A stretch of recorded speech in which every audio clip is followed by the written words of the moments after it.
Negra univo canta, negra univo canta, negra univo canta, negra univo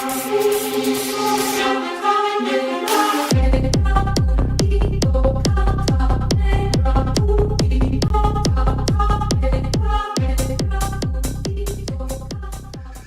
Değerli arkadaşlar, sevgili arkadaşlar hepiniz hoş geldiniz. Heyecanla ben modele doğru yaklaştım.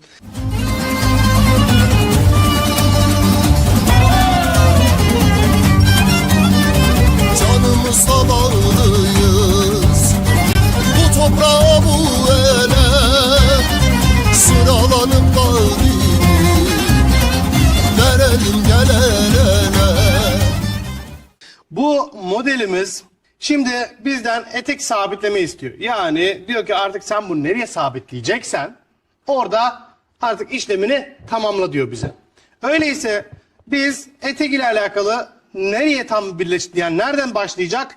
Yan geriden mi yoksa önden mi? Bu bize kalmış. Ben de şunu şöyle bir çıkartmak istiyorum. Birkaç tanesini çıkartıp sadece yerini sabitlememiz yeterli olacaktır. Ön tarafı katlıyorum ki içeri doğru bir kapanıklık olsun ki şu katlama yeri de görünmesin.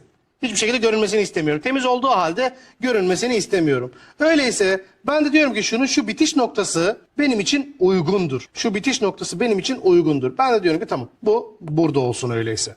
Tamam. Başlangıç için benim için yeterli. Bir de öteki tarafa bakalım. Şöyle. Sonra bir de önden. En son bir tespit için önden bakacağız. İyi mi değil mi? Karar bize kalmış. Benim için şu anda güzel duruyor. Tamam. Benim için yeterli. Elbette sizler de bunun yerini değiştirebilirsiniz. Ben de şimdi ise bunu artık nasıl olacaksa doğal pileler istiyorum ben buna. Arkayı da sabitleyelim. Artık arka nerede olacak arkadaşlar? Bakın. Arkada burada. Yeri benim için uygunsa. Arka böyle açık kalacak. Birbirine zaten kapanınca burası kapalı olacak. Burası tamam ise benim için yerleri tamam ise burası artık bu kadar duruyor. Ben kolay pilede rahatlıkta her zaman yaptığım teknik şöyle ortadan tutarım. Şunun ikisinin göz kararı ortasına bunu sabitlerim. Bu. Sonra bunu da aynısını yaparım. Veya artık bu kadar da yeterli arkadaşlar. Bakın 2 pile yapacaksak bu kadar da yeterli.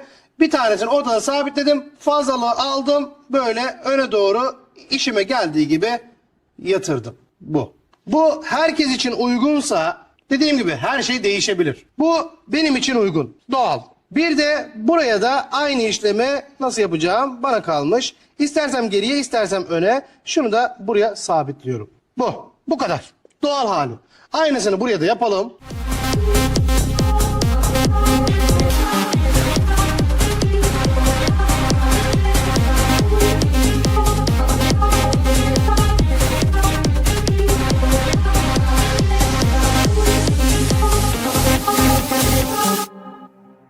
Doğal. Böyle. Bu benim için yeterli. Şimdi ise arkadaşlar bunu şekli belliyse isterseniz şu anda tabi bu da değişebilir. Bakın teknikler değişir. Kimisi gelir hemen onu ürünün üzerinde sabitler. Kimisi gelir sonradan sabitlerim der. Bunların hepsi değişebilir. Ben şunu çıkartıyorum. Şöyle sadece pileyi birbirine sabitliyorum. Bakın böyle. Aldım onu. Şurayı da şöyle sabitledim bıraktım. Bakın bu kadar. Şu şekilde bunları birbirine sabitliyorum. Burası için de geçerli. Bunu da çıkartıyorum. Alıyorum pileleri yerlerinden kımıldamasın diye sabitlemesini yapıyorum.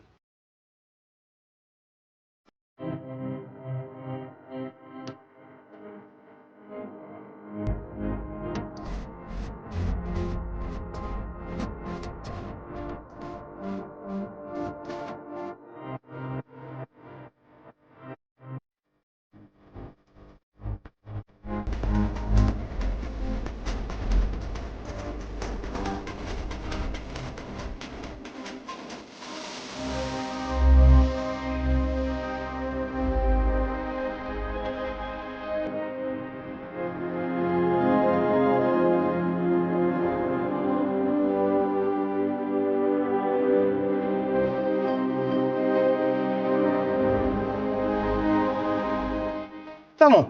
Bunun ikisini hazırladık. Artık arkadaşlar bundan sonra sabitlemeye geçiyoruz. Şöyle bir toparlayalım bunu. Vatkalar isterseniz sabitleyin, İsterseniz sabitlemeyin. Tasarım geldikten sonra o yerine oturacaktır. İsterseniz de şuradan bu vatkalarla alakalı, son duruşlarıyla alakalı bir çalışma yaparız. Şöyle bir görelim. Son duruş nasıl olacak? Çıkıntı böyle mi olacak? Bakın bunlar ayarlanabiliyor. Böyle mi olacak? Bize kalmış. Şöyle benim için uygundur. Bakın arkadaşlar benim için şöyle dibe kadar gelmesi şöyle son duruş olarak benim için uygundur. Şöyle gördüm bunu. Tamam diyorum. Dengeye de dikkat edelim. Vatkaların düzgün duruşuna. Tamam bu. Buraya da aynı işlem. Çıkıntılar aynı olması gerekiyor. Şu şekilde benim için uygundur. Tamam. Sonrasında bir bakalım. Şöyle biraz daha mı? Tamamdır. Bu buraya, bu buraya. Her şey yani biz bir ürünün anatomisini baştan sona nasıl başlanıyor, nasıl bitiyor hepsini görmüş olduk. Şimdi arkadaşlar gelelim. Şuralar sabitlendi. Artık iğneleri azaltıyorum ve buraları artık açalım.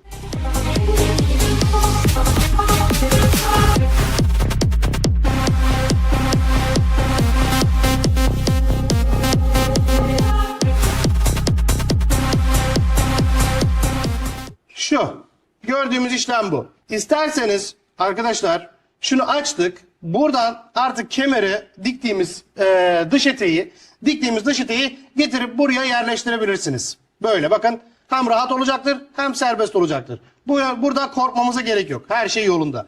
Şimdi ise istersek burada istersek sonra fark etmez. Benim için şu anda burası bile uygundur. Bilginiz olsun. Dikmek en sağlıklısı bilginiz olsun. Dikmenin dışında da demonte isterseniz dediğim sistemi yapacaksınız. Az önce bahsettiğim çıt çıtla bunu ayarlayacaksınız. Şimdi geldik arkadaşlar şurada bakın şu parçaların şöyle bir zigzag, iki zigzag, üç zigzag içinden dikişte görünebilir. Bu kol takımından sonraya da bırakılabilir. Kol takılır, sonraya da bırakılabilir. Sorun değil. Veya bir tane zigzag atarsanız buradan, böyle en başlarından, omuz başlarından buraları zigzag atarsanız bunu serbest bırakırsanız kol takılır. Her şey gelir, tasarım gelince bu yerinde sabit olur, kımıldamaz. Bilginiz olsun. Her şey yolunda. Şimdi ise gelelim bu noktayı arkadaşlar kemerde çalışılacağı için ben etekleri artık yerine sabitlemek istiyorum. Sağlam bir sabitleme olsun. Şimdi ben bunu geçici olarak çıkartacağım.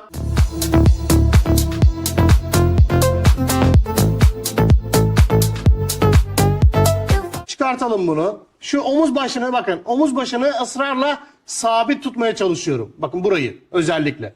Gerisi önemli değil. Bakın dediğim gibi gerisi önemli değil. Omuz başındaki o iğneyi sabit tutuyorum. Şurayı da çıkartalım. Şöyle çevirdim. Burayı sabit tuttum. Gerisi dediğim gibi hiç önemli değil. Bunu çıkarttık. Ve bu şekilde aldık. Şimdi gelelim. Önce ben şu omuz başlarını bir zigzaglamak istiyorum. Sabitlensin artık orası bir kımıldamasın. Şu nokta. Bakın iğnelemişiz vatkalarını ve bunu buraya bir zigzagını atıyorum. Benim için uygunsa, sizin için de uygunsa.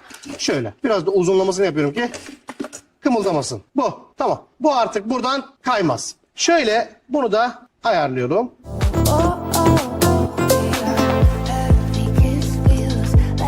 Tamamdır. Bunu bu şekilde getirdik.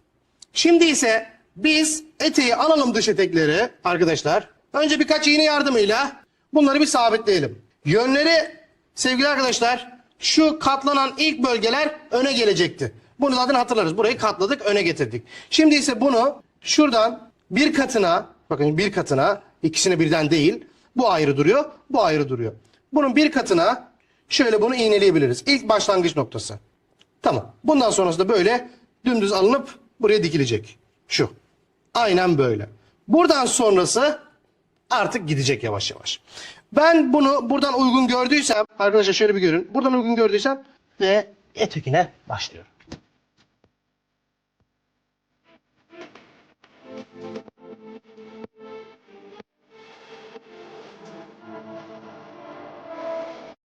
Ters dikip çevirebilirsiniz. Önemli değil. Burası serbest bölge, dediğim gibi artık herkes uçsun uçabildiği kadar. Şöyle bunu alalım. Burayı bir dikelim, bitirelim işini.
Bu.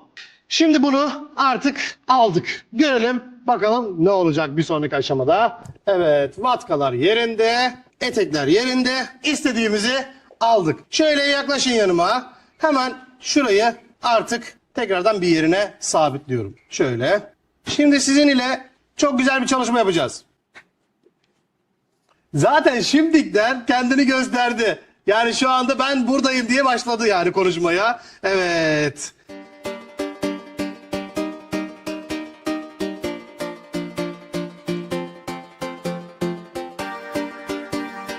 Ya çok güzel. Gerçekten çok güzel. Evet, bu artık bu hale geldi. Şimdi ise şöyle şunu şöyle geriyorum arkadaşlar. Şöyle sadece bir kemer bölgesine şöyle geriyorum, bıraktım. Bu noktada diyelim ki benim gibi ilk kemeri beğenmedik. Pekala her şey havada yapılıyorsa demek ki bunun havada yapılanı daha güzel değil mi? Manken üzerinde. Bir mantık yürütelim. Biz size ikisini de vermiş olalım. Sonrası artık kullanmak, değerlendirmek size kalmış. Bizim istediğimiz şey arkadaşlar, şöyle artık fazla kumaşlarımıza bir bakalım. Tutma sürekli kumaş parçalamak yok. Biz şimdi kemer yapacağımız bölge veya ölçü, şurası mesela benim için uygundur. Bu da verebilir ama verev kullanmak şart değil. Bilginiz olsun. Şöyle bir gördüğüm zaman şuraya bu parça gayet yeterli. Aslında burada görmek istediğim şey şu parçanın ne kadarının bana lazım olduğu. Şu. Ve bunu da ben buradan aldım. Dedim ki bana bunun bu kadarı lazım. Başlangıç. Bakın farklı çalışmalarımız olacak. Hepsini değerlendireceğiz. Ben biraz daha büyük yaptım. Burada da kemerime eni ne kadarsa onu da ayarladım. Dedim ki kemerimin eni bu kadar. Mantıken ilerliyorum. Sonra bunun etrafını bir temizleyelim. Bu çok önemli sektör tecrübesi. Bizi sizi mutlu eder. Mutlu oluruz yani bununla. Şöyle bir tamamlayalım. Life sure has a sense of humor, a funny way of knocking you to the ground.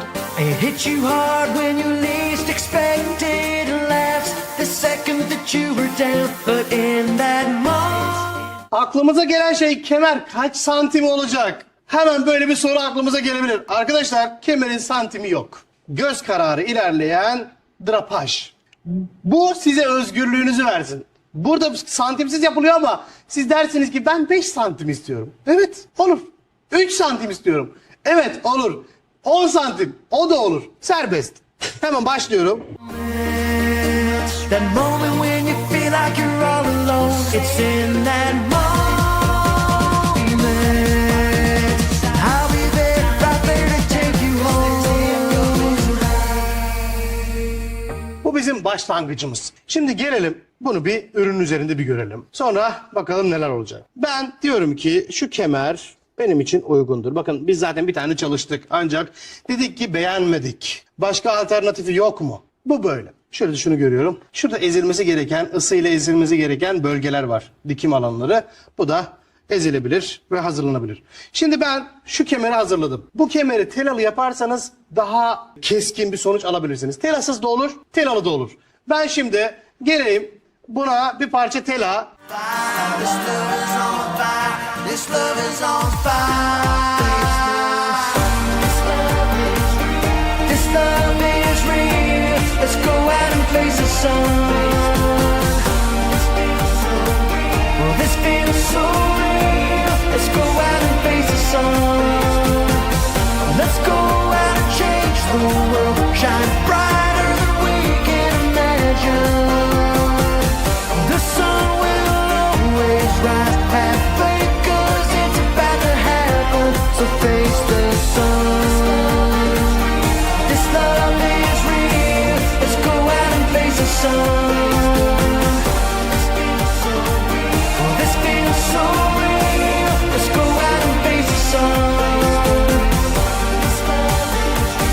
This love is real. Let's go out and face the sun. Oh, this feels so real. Let's go out and face. Şimdi bunu da böyle aldık. Bakın telaları bile parça parça olabilir. Telalı olduktan sonra bir duruşu değiştirecektir. Şöyle bir daha test ediyorum. Evet. Telalı biraz daha keskinlik veriyor ürüne. Burada anladığımız da şu. Evet bu kadar kemer senin işini görüyor. Bu.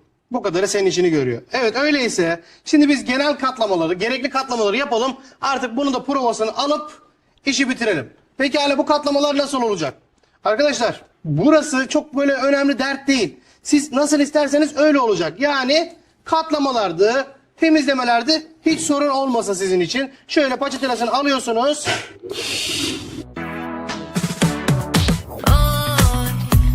Ella no llora por un bobo más. Eso ha quedado atrás. Se pone la y se lo va. No vuelve nunca más. Ese caro que la cago, ya la perdió, le valió. Ella lo va a regresar. Yo que la tiré día y noche, ahora ella sale sola a bailar. Porque la baby hoy se pone fancy. Bunu bu şekilde aldık. Hazır bir zemin bu. Buraya kadar tamam. Şimdi burasını arkadaşlar oval olan bölgeyi de aynı şekilde katlayacağız. Ancak bu dönen yerler alt tarafta kalınca bizlerin bunun alt tarafına birkaç tane çıt atması gerekiyor. Dönüşlerin daha rahat ve kaliteli olması için. Böyle birkaç tane minik çıtlar bizim işimizi görecektir. Bir kısmı da anladığımız kadarıyla provada yok olacak. Öyleyse bunu da bitirelim. Ve bakalım neler olacak. Heyecanlıyım. Bakalım sonuç bizi tatmin edecek mi? Ya lágrimas no baten más. Baby, si le tira no le va a contestar. Está de soplador, llámate más despechada. Fancy, hoy se va a quedar hasta que se salga. Ah, la, la, ah, la, la, la. Y hoy se va a quedar hasta que se salga. Bu ilk adım. Bunu buraya kadar aldıysak bundan sonrası artık kendi kendine yürüyecektir. Ancak biz bu temelde neden gitgeller yapıyoruz? Temeli sağlıklı oluşturduktan sonra kendi gelecektir. Burada yapmamız gereken belli başlı farklı işlemler de var. Bu yüzden acele etmiyorum. Şimdi gelelim kemer için bu olayı tamam dediysek. Kemer de buraya tamam dediysek. Şöyle arkada görelim. Sizin ve benim için uygunsa. Sizin yaptığınız işlerde de öyle. Kemer bakın gayet şu anda şöyle bir görün. Tatmin edici bir hale aldı zaten şu anda. Biz gelelim şuradan şu işaretleri bakın. Şöyle işaretleme yapalım. Hatta şöyle. Burayı sabitleyelim yani. Böyle. Şunu da tamamlayalım. Tamam mıyız? Tamam. Benim için yeterli. Şimdi sadece artık biz bu kemerle muhatap olacaksak şunu artık buradan çıkartalım. Bu. Süper. Şimdi geldik bunları artık işleme almaya. Bu kemerde ne yapacaksak artık bunun üzerinde ne işlem yapacaksanız artık bunun üzerinde olacak. Bunun bu yüzünü mü kullanacaksınız, bu yüzünü mü kullanacaksınız size kalmış. Şimdi ben önden hemen tedbir amaçlı bunu biz makineyle dikecek olduğumuz halde şu anda bu işlemi yapıyoruz.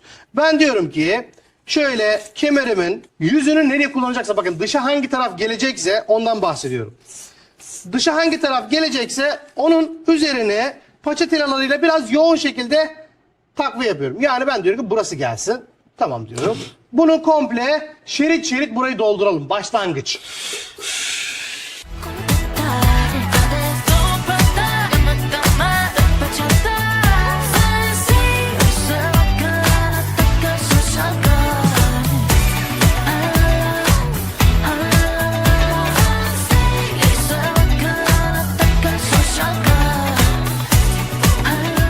Bu hale geldi. Şimdi bunun üzerine ne isterseniz uygularsınız. Hani o balon kemerler var. Drapeli olanlar, işte drapezli olanlar. İşte istediğiniz şekli artık bunun üstüne uygulayabilirsiniz. Ben diyorum ki artık bu şeritleri çıkartalım. Tamamen bireysel düşüncem. Böyle. Sizler de bundan inanıyorum ki istifade edeceksiniz. Ben bunu buradan bu şekilde açtım. Tamamdır. Burası böyle hazır. Bunun burada durmasını istiyorum. Ben şu şekilde. Böyle. Bunu burada durmasını istiyorsam eğer ben de diyorum ki tamam sen burada dur öyleyse. Bakın çok güzel gidecek. Çok keskin sonuç. Önceki kemer klasik herkesin uğraşacağı bir kemer olabilir. Ancak bu biraz daha keskin sonuçlara sahip bir kemer olacak. Bunun da şu anda bu kemerin de şöyle bir bakalım verecek mi bize, ki verecek gibi duruyor. Bizler şöyle şunu katlayalım. Santimleri artık ne kadar verecekse yeterli diye düşünüyorum ben. Yine verevinden devam edecek şekilde biz bunu katlayalım. Şöyle bir daha görmek istiyorum ama şu şekilde sanırsam istediğimiz kadar kesebiliriz. Santim santim ilerleyeceğiz. Şimdi kaç santim istiyorsak hemen ona da bakalım. Benim için kemerin bitmiş hali 2 santim yeterlidir. 2 santim benim için yeterlidir. Şöyle şuradan bitmiş hali 2 ise 3 bir katlanır, bir kalır 4, yani 4 olabilir. Geldi tamam. 4, 8, 12. Yetmezse bir daha keseceğiz arkadaşlar. 12. Bunu buradan da ortadan da yapalım. 4, 8, 12.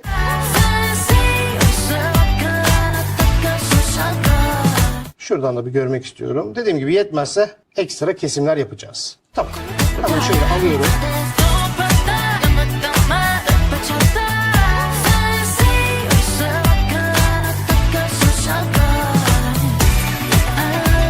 Şunu en son parçayı arkadaşlar biraz büyük kesmek istiyorum. En son parçayı 2 katı. Biraz büyük kesmek istiyorum. Şöyle.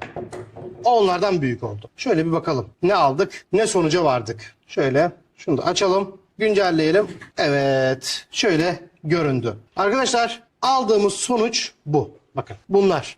Şimdi biz buna bir işlem, hatta boyunu da görelim. Ne kadar lazım bize sonuç olarak. Şöyle adım adım ilerliyorum.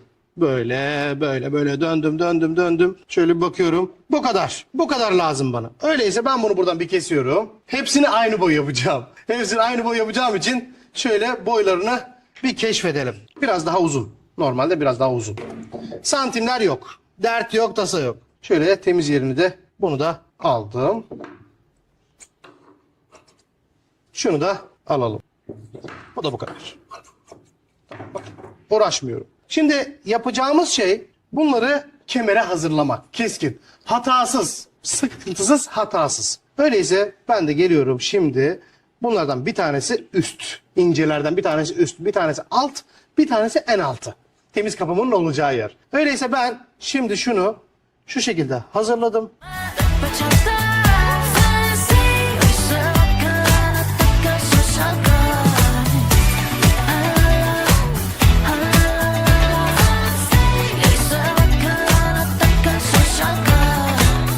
Bunların her birini kalıba da dökebilirsiniz. Serbest.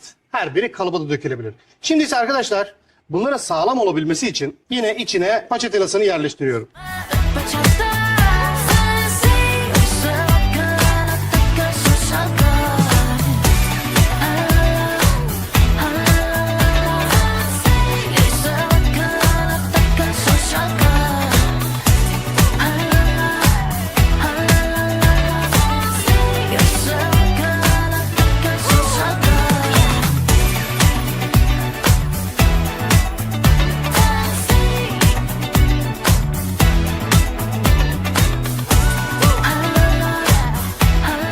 Şimdi bu ikisiyle başlayıp bitirelim.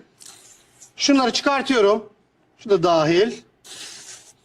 Tamamladık. Şimdi bunun herhangi birini artık katlayabiliriz arkadaşlar. Bakın şöyle. Böyle bunu da şöyle alıp katlayabiliriz.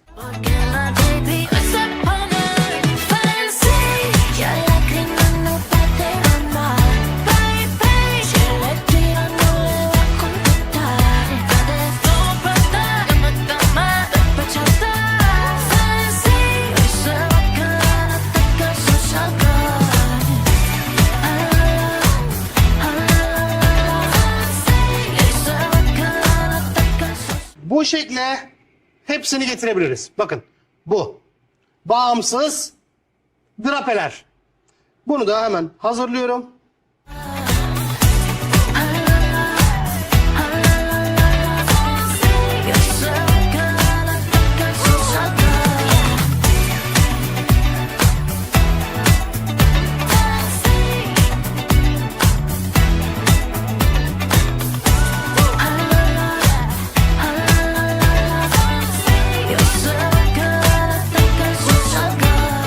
Pekala şu an bize istediğimizi verecek mi? Gelin bir de bakalım. Şu buraya gelir. Bu bunu kapatır. Böyle. Bu buraya gelir, bunu kapatır. Durmasını istediğiniz en son şekli ayarlarsınız. Ufacık bir ısı oraya sabitler. İsterseniz de drapeleri kaldırır, onu oradan dikersiniz tane tane, fark etmez. Şimdi biz bunu buraya bir bırakalım. Bu ilk adımdı. Hemen şuradan sabitliyorum bunu. Şöyle devam ediyorum. Daha iyisi, yani daha garantisi galiba yok. Çünkü gözümüzle gördüğümüz canlı ve düzgün olan bir şey. Şöyle şunları iyice bir sabitleyelim. Tamam. Şimdi biz bunu bu hale getirdik. Hemen şu fazlalığı alalım. Boşuna beslemeyelim. Bu birinci adımdı. İnceliği, zerafeti konuşuyor ve daha iyi oldu. Şimdi ikinci olarak şunu da alalım. Bakalım ne olacak. Görsel nasıl değişecek. Şimdi bunun açıklığını da şöyle şuradan başlatıyorum. Şöyle bir gelsin bakalım. Açılacağından şüphesi olan arkadaşlarımız biraz sabretsinler. Şüpheniz varsa tabii ki biraz sabretsinler. Şöyle bu drapede bunu karşıladı. Evet. Ne kadar hoş. Çok güzel. Bunu da temizleyelim. Şimdi biz 4 santimden almıştık bunları. Şu anda bakın istediğimizi hepimize veriyor. Burada istersek şu anda bakın arttırabiliyoruz. Şekli de değiştirebiliriz. Bakın şekli de değiştirebiliriz. Ancak ben acele etmiyorum o konuda. Şöyle bir bakalım.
Bizler diyelim ki böyle burayı tamamladık. Şimdi alıyorum bunları arkadaşlar.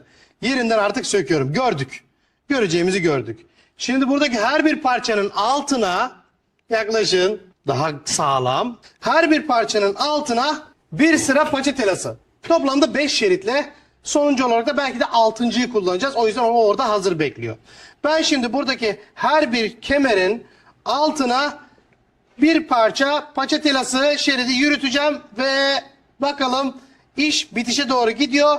Kemer yerine gelecek. Ondan sonra fermuar takılacak ve tek parça tertemiz sonuca ulaşacağız diye inanıyorum. Şöyle bunu tamamlıyoruz. I think I should go. Now, baby, that you will. 'Cause I don't know our way. The things that we should say. I think I should go. Now, baby, that you will. 'Cause I don't know our way.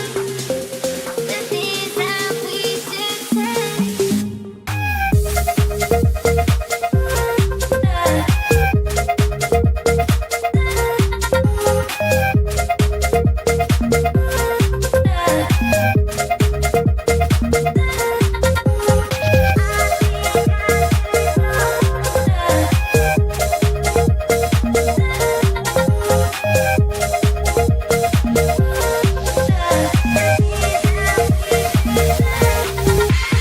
I think I should go.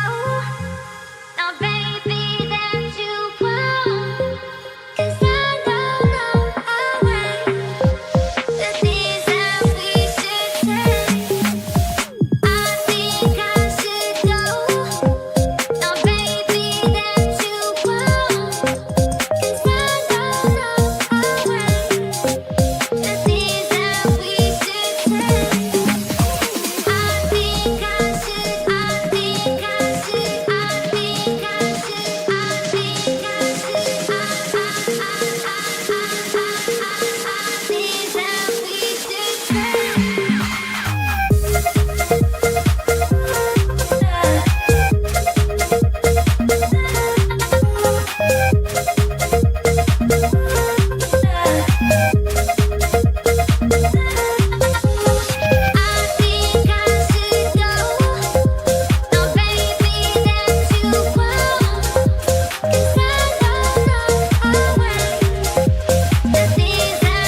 Son parça arkadaşlar önemli. Sonu nasıl yerleştireceğiz? Şimdi biz eğer ki şunu şöyle bir görelim. İnce mi olacak, kalın mı olacak, bitiş nasıl olacak bize kalmış. Şunun şöyle gelip normalde böyle bitmesi gerekiyorken biz şimdi ekstra hazırladığımız o son parça var ya bir de onu görelim. Acele etmeyelim. Sona geldik. Yani 4 tane ince hat koyduk. Bir tane de elimizde büyük var. Bu büyük hattımızı ise arkadaşlar hem alttan hem üstten kapatacağız. Nasıl olacak? Tek seferde işlem yapmış olacağız. Gelelim başlayalım.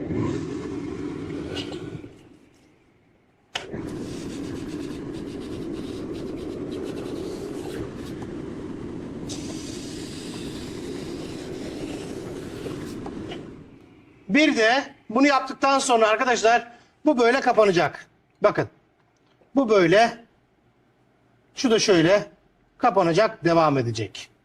Buradan sonrası bir de şu dış katmana bir tane şerit lazım olacak ki onu oraya sabitlesin. Öyleyse önce biz bunu şöyle bir bitirelim. Bakın hemen şöyle bitiriyoruz.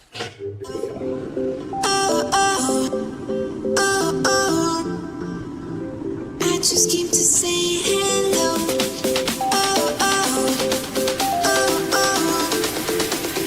I just came to say hello.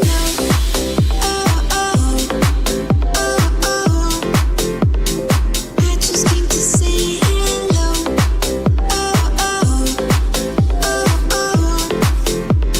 I just came to say hello.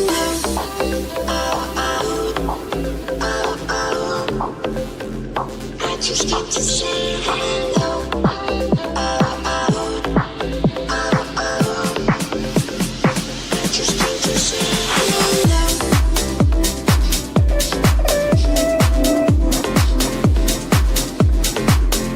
Hello.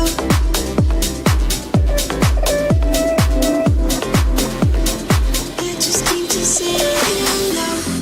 I just came to say hello. Bunu bu hale getirdik. Bakın arkadaşlar aldık. Son bitiş bu. Bitiş parçası. Şimdi bir daha buradan da şeridi yapıştırıyorum.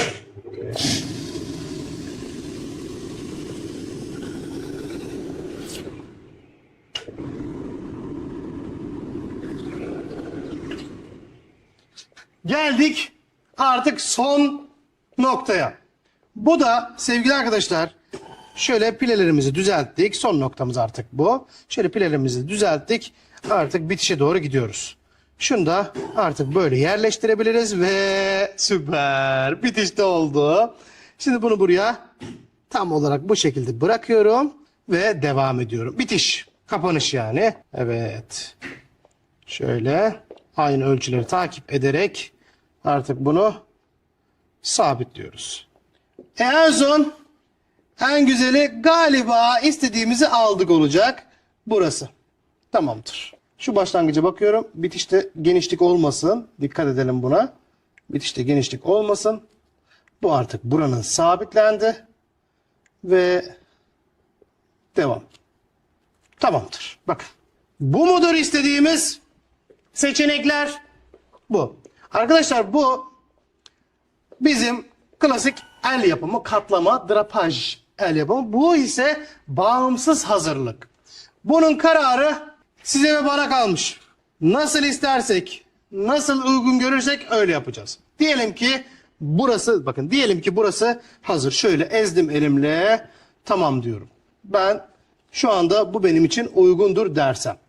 Şimdi ise ufak bir ısı işimizi bitirecek. Öyleyse devam edelim bakalım ne olacak. Lights on, drunk ride. You take all that I can give. And waste time with blank minds. I'm changed, I'm walking line.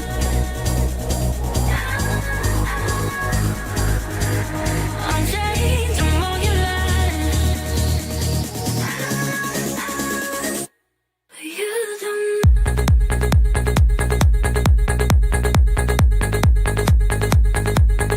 You don't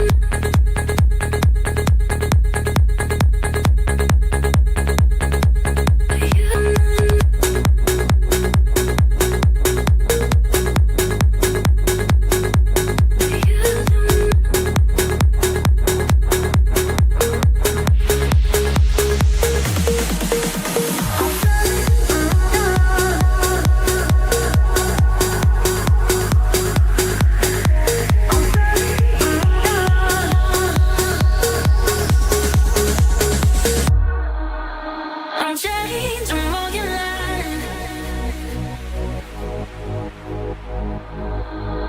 I'm changed, I'm walking line.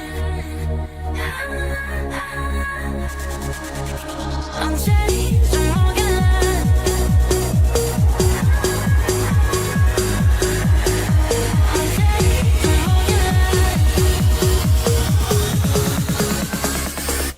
But you don't.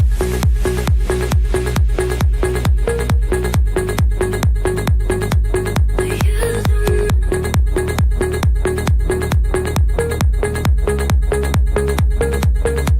don't.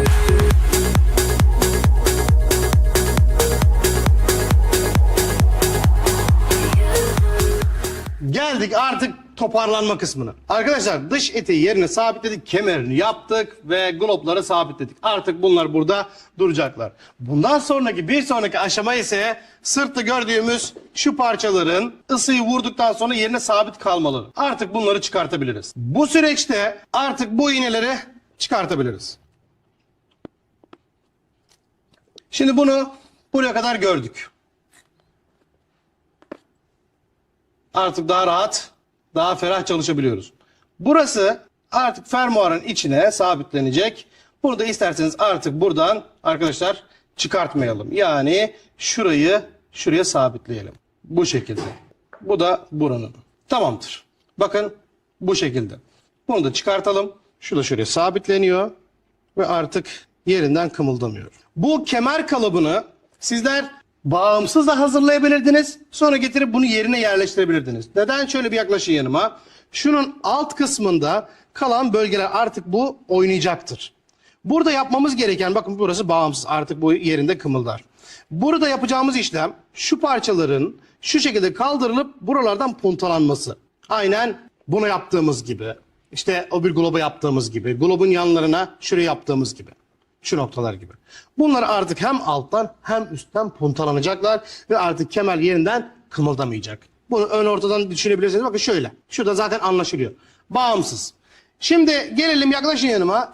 Derseniz ki yapıştırmalar beni tatmin etmedi. Bu buradan çıkabilir. Yıkanırsa çıkar. Isınırsa çıkar. Olayı olursa şöyle yaklaşın yanıma. Fermuar ayağınızı takıyorsunuz. Böyle bunu buradan dikimini yapıyorsunuz. Bu buradan olur, bakın bir altındakinde de aynı mesafeler mevcut.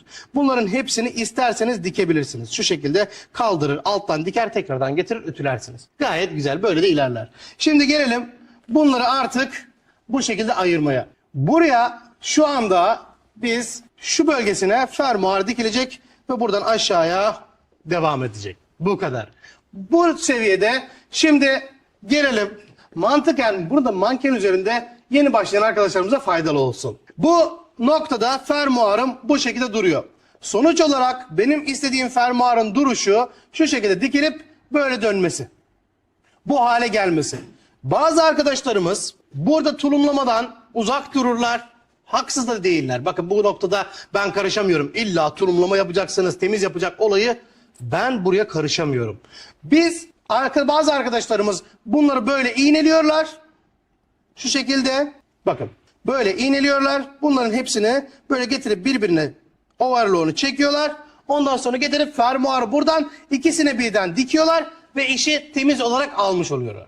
Yani bu noktada temizi almak isterseniz iki türlü yöntem var. Birisi bunları getirirsiniz birbirine iğnelersiniz. Overlock'u çekersiniz, temizi alırsınız. Sonra fermuarı dikersiniz. Buraya kadar sorunumuz yok. İsteyen arkadaşlarımız da sadece dış parçasına fermuarı dikerler. Şu parçaya. Sadece fermuarı dikerler, sonra bunu tulumlarlar. Bu da onlara kalmış. İkisi de sorun yok. İkisi de makbuldür. Biz şimdi bu noktada öncelikle bunu kapatalım. Bu noktayı, bunu standart olan o ilk söylediğim şey beraber iğneleyip bunu bitirelim, olayına getirelim. Öyleyse fermuarın mantığını şimdi ben öncelikle bunu buraya sabitleyeceğim, temizleyeceğim. Ondan sonra overlock'unu yapalım, işi bitirelim. Yani temizini alalım. Şöyle oluyor. Bunları şu şekilde Hold on to me, I'll hold on to you. Hold on to me, I'll hold on to you. Hold on to me, hold on.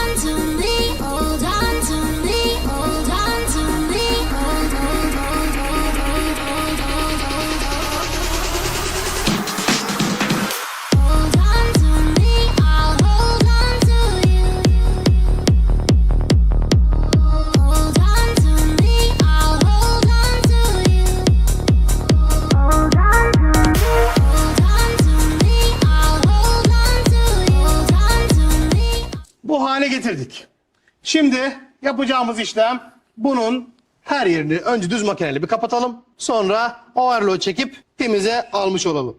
Şöyle bakın kemer zaten bir hareketlenmeye başladı. Şöyle. Kemer farklı ve bağımsız ilerliyor. Şimdi ben bunu sırtı komple baştan başlayıp sonuna kadar ilerleyeceğim. Alttan da başlayabilirsiniz. Düzgün iğneledikten sonra, tam iğneledikten sonra isterseniz üstten de başlarsınız. Benim yaptığım gibi. Sorun yok. İkisi de olacaktır. Şöyle gerelim iki tarafı da hem arkadan hem önden. Çektirirken de hata çıkmasın. Şöyle kırışıklıklar olmasın yani. Maksadımız o. Şöyle devam ediyorum. Hold on to me, I'll hold on to you. Hold on to me, I'll hold on to you. Hold on to me, hold on to me, hold on to me, hold on to me, hold on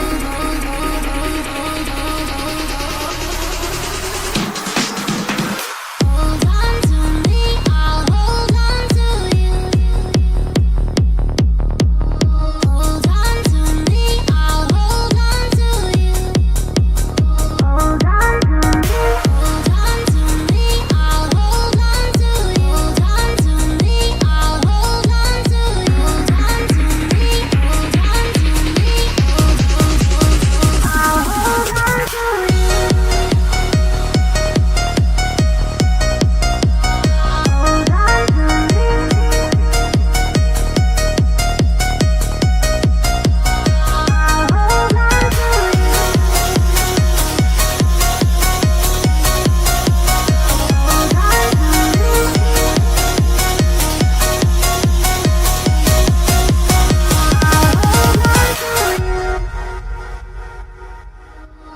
Hold on to me, I'll hold on to you. Hold on to me, I'll hold on to you. Hold on to me, I'll hold on to you. Hold on to me, I'll hold on to you. Hold on to me, hold on to me, hold on to me, hold on to me,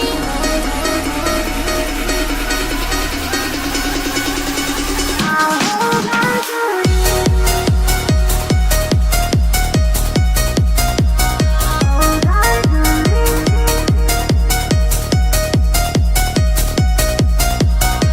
hold on to you. Hold on to me.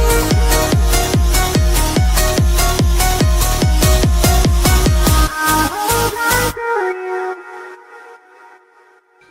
Şöyle şunu gördük. Temizledik ve toparladık.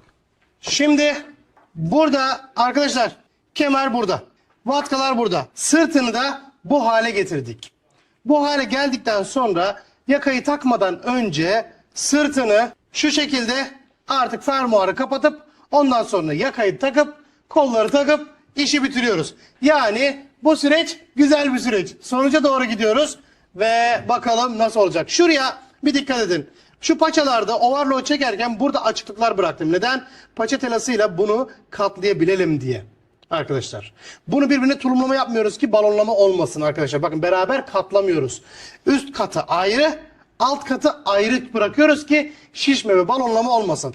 Öyleyse şimdi yapacağımız işlem etek ucunu şimdi yapabiliriz. Gidelim. En güzel şekilde bunu tamamlayalım. Hemen şuraya geldik. Şunu artık bir sandalye olsa daha iyi olur tabii ki. Ancak maalesef şu anda ona bakmıyorum. Evet şunu bu halde gördük. Buna paça telası yapacağız.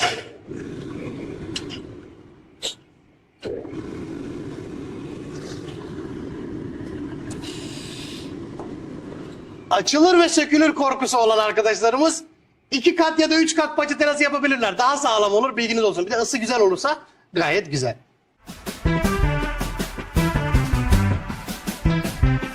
Ya prefiero no saber. Deja lo que quieras o vacíos los cuartos por una taza de café. Caímos en picada sin dejar ni más rastro. Y es que tú querrás volver, porque sé que te es difícil fácil solo pasar el rato, pero esto se siente bien.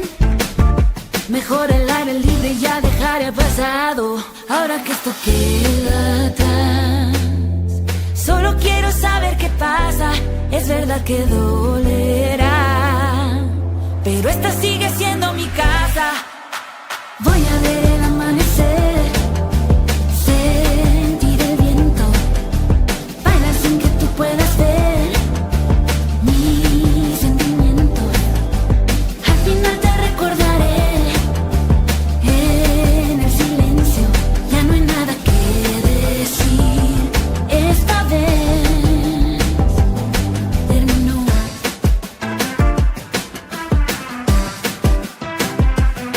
Bir şey dikkatinizi çekti mi? Bir katını kalın yaptım, içe gelen tarafı kalın katladım, dışa gelen tarafı ince katladım. Yaklaşın yanıma. Astarını kalın katladım, dışa gelen tarafı ince katladım. Neden? Çünkü durduğu zaman şöyle diyelim ki biz bunu tuttuk. Alttan astar gözükmesin, temiz olsun ve bizi rahatsız etmesin diye astarı normal dışarıdakinden 2 katı fazla katlamış olduk. Şöyle bir görelim. Hemen şuraya bakalım. Burası bitti. Pekala, kimi arkadaşlarımız diyor ki hocam bu balık etek olduğu için arkada yürüme yırtmacına ihtiyaç olur mu? Mantıklı. İnanın sorulması gereken sorulardan birisi. Birinci cevabım, kumaş likralı olduğu için, esnek olduğu için sorun yok. Esniyor, adımı atıyor. Tam adım atamazsa da adım atıyor. Ancak ikinci cevabım ise evet, yapılabilir. Nasıl yapılacak? Öncelikle ben şu fermuarı takıp artık bu işten çıkmak istiyorum. Fermuar konusunu artık kapatalım aramızda. Fermuarı takacağımız zaman arkadaşlar, bu şekilde anlatmamın sebebi de yeni arkadaşlarımız var. Onları ihmal etmek istemiyorum. Onlara da bir değer olsun. Şöyle bakın, uçları ucuza getirdim. Şöyle kemere getirdim, bitiş yerlerine. Şu şekilde şurayı gördüm. Bakın böyle. Kemerinde bitiş yerleri önemli. Başlangıç ve bitiş yerleri aynı olması gerekiyor. Aksi halde arkada kötü bir kayma, kötü bir manzara oluşabilir. Bu yüzden benim için önemli olan şu başlangıç ve bitişlerin ve üst tarafın. Eğer burada herhangi bir eksiklik olursa yukarıdan yerim. Affetmem. Ancak kemerimi kaydırmam. Bilginiz olsun.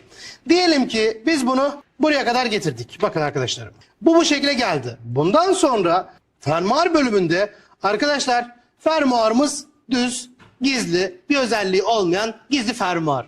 Biz bunu buraya takacaksak eğer bunu açtık şöyle, bu bunun düz duruşu. Öyleyse bu fermuar buraya dönerek kanadı, bakın böyle düz yaptık, döndürdük, bunu buraya dikeceğiz. Neden? Son olarak bunu alalım diye. Şu manzarayı alalım diye. Yani şöyle temiz versin diye. Öyleyse kumaşımızın sırtı bize bakıyor, ürünümüzün sırtı bize bakıyor. Fermuarımızı dümdüz yerleştirdik buraya. Mantıken ilerliyorum. O zaman efendim bu kanat bu tarafa dönecek. Bu kanat da bu tarafa dönecek. Dişliler bize bakacak. Hemen ben o zaman şuradan da plastiğimi de ayarladım. Bakın şöyle plastiğimi de ayarladım. Ve ne kadarsa aynı. Eğer derseniz ki ben şu üstten kaymaları kontrol edemiyorum, sıkıntı çıkıyor, hemen onu da çözelim. Plastik mesafesini kendi istediğinize göre kısaltabilirsiniz. Yani takım mesafesini. Ben diyorum ki plastiklerim şurada, bakın şöyle. Plastikler burada. Bakın şurayı görüyorsunuz. Ben de ikisini şöyle üst üste ucuca getiririm. Nereden takacaksam bu mesafe diyelim ki benim için uzun. Tamam. Ben de öyle düşünüyorum. Benim için uzun dersem şunu ikisini beraber kısaltabiliriz. Kısalttıktan sonra takip edeceğimiz mesafe bu. Bize de sıkıntı çıkartmayacaktır. Öyleyse ben de geldim şuraya şunu yerleştirdim. Bu. Bunu ben tutarım, buraya takarım. Bu şekilde. Bu kadar mesafe benim için yeter. Bunu da sıfıra oturturum. Tamam diyorum.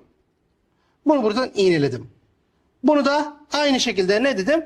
Bu böyle düz duracaksa bu da bu tarafa yatacak oluyor. Tamamdır. Bunu da buraya bir iğneleyelim. Başlangıç. Başlangıçlar önemli. Çok önemli. Şimdi ben bunu buraya da iğneledim. Ne oldu? İkisi aynı yerden başlayacak. Öyleyse bizler şunu şuraya getiririz. Bakın şu fermuarı kapatalım. Bakın bir tanesini, fermuarımızı kapatalım. Bu fermuarın şu kemer hizası nereye gelecekse, bakın kemer hizası elimde. Şu eğer buraya gelecekse buraya bir çıt atılmalı. Bu buraya bir çıt atılmalı. Bundan sonra bu da karşısına yatırılıp Ona da işaret alınmalı. Bu. Şurada çıtları gördünüz. Bu tarafın başına gelecek, bu tarafın başına gelecek oluyor. Öyleyse ben bunu açıyorum. Şöyle. Şunu da şuraya yerleştiriyorum. Diyorum ki bu mesafe buraya denk gelecek. Bakın çıtım da burada. Bu da buraya gelecek diyorum. Şartım bu. Kesinlikle kaymaması gerekiyor. Veya bunu diktikten sonra da yapıyoruz ama ben şimdi garanti olsun. Şöyle bakın. Çektirdiğim zaman tam oturuyor. Tamam. Bunun aynı çalışmasını buraya da yapıyorum. Yapmazsam kayacak. Kayacak. Kaçarı yok. O yüzden ben de diyorum ki bunu buraya taktım. Bunu ben dikerken böyle gereceğim. Bunu da gerdiğim zaman fermuarın kapanış yeri ve kemerler tak ucuca oturmuş olacak. Öyleyse burayı bitirdim arkadaşlar. Fermuarım bu şekilde takılacak, anlaştık. Şu noktayı da böyle devam eder. Fermuar son noktaya kadar iner. İstediğiniz kadar, ondan sonra artık o orada durur. Öyleyse gelelim çalışmaya. Şimdi ise bu artık fermuarı nasıl kullanacağımızı, nasıl kapatacağımızı gördük. Şimdi o zaman gelelim dikim aşamasına. Fermuar ayağı. Arkadaşlar bu ayakların sağ ve sol olmak üzere şu şekilleri var. Yaklaşın yanıma. Biri sağ, biri sol. Bunların farklı şekilleri de var. Fermuar, yani gizli fermuar ayağı olması yeterli. Şimdi bunu hemen takalım, işi bitirelim. Sağ veya sol fark etmez. İkisinden de başlayacağız. Fermuar ayağımızı taktık. Şimdi ise alalım fermuarları. Hangi yön? Bu yön. Bakın. Bu buradan başlayacak. Dişin olduğu yer ayağın olmayan tarafına yerleşecek. Şöyle görün yakından. Bu buraya tam olarak bu şekilde oturacak. Görelim. Başlayalım. Neler olacak?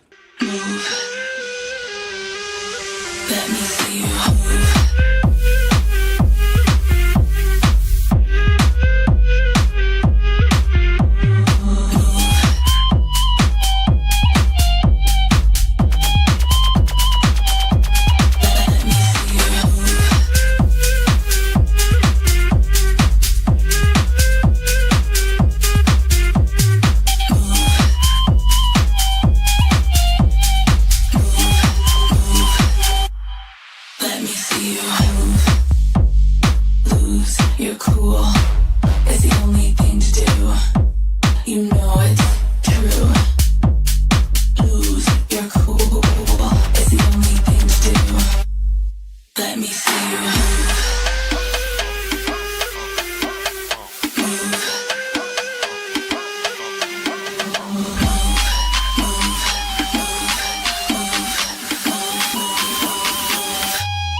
Let me see you move. Let me see you move.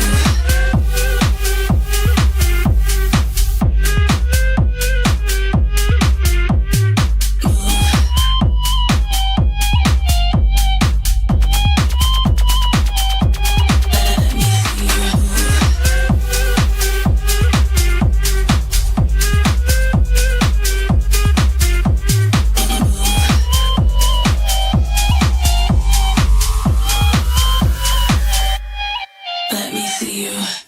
Evet.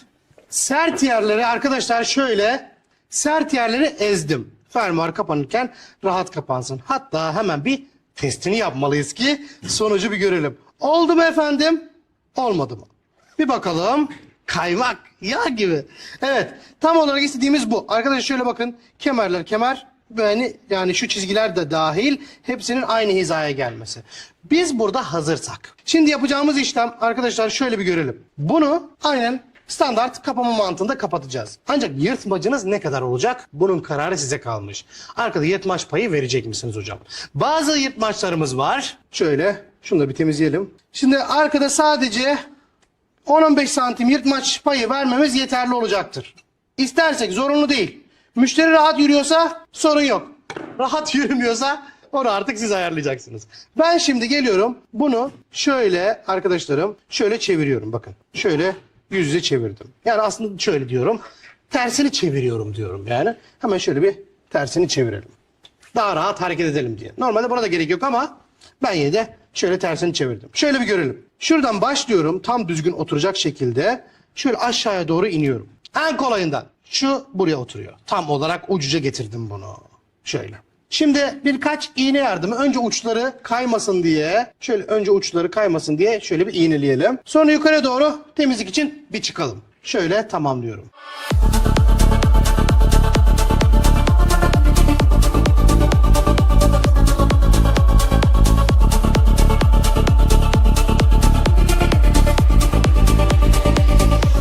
Şimdi buradan ne kadar mesafe ihtiyacınız varsa yırtmaç için, bu daha uzun olur, daha kısa olur, daha açık isterseniz daha kapalı, size kalmış. Benim için uygun olan şuradan şöyle bu kadar bir mesafe benim için yeter. Çok bile bu kadar yeterli. İsteğe bağlı. Bu kadar yeterli. Ben de hemen bunu alıyorum makineye. Artık bitişe gidiyoruz. Şöyle bunu buradan dikip kapatacağım.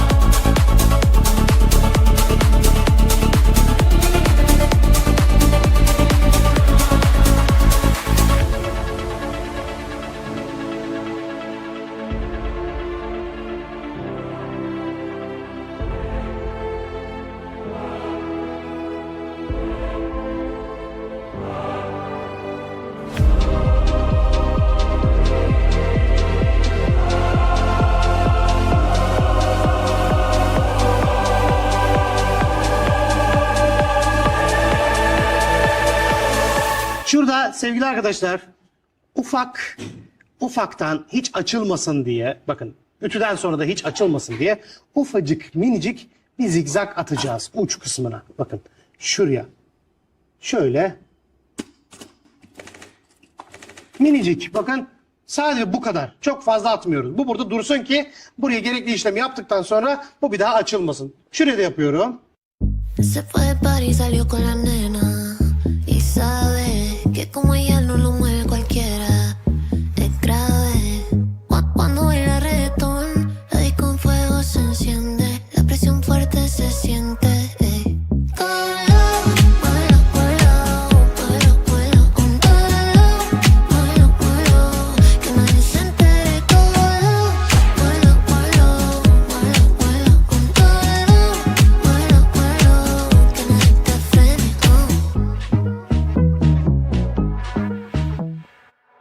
Puesta pa' salir, es casualidad que tú estés por aquí. Esta mirada no vas a olvidar y como te vuelvo te quieres casar en el cosay.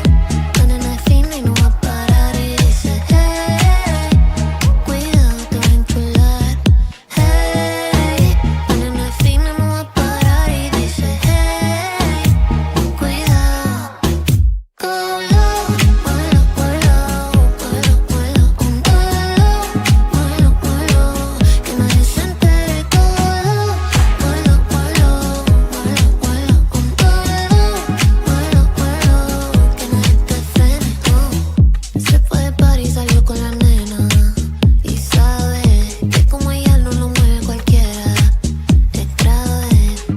Cuando baila reggaetón, la disco en fuego se enciende, la presión fuerte se siente. En el cosay, la nena es fina y no va a parar y dice hey, cuidado te va a enchular. Muévelo, con todo, que nadie se entere. Muévelo, con todo,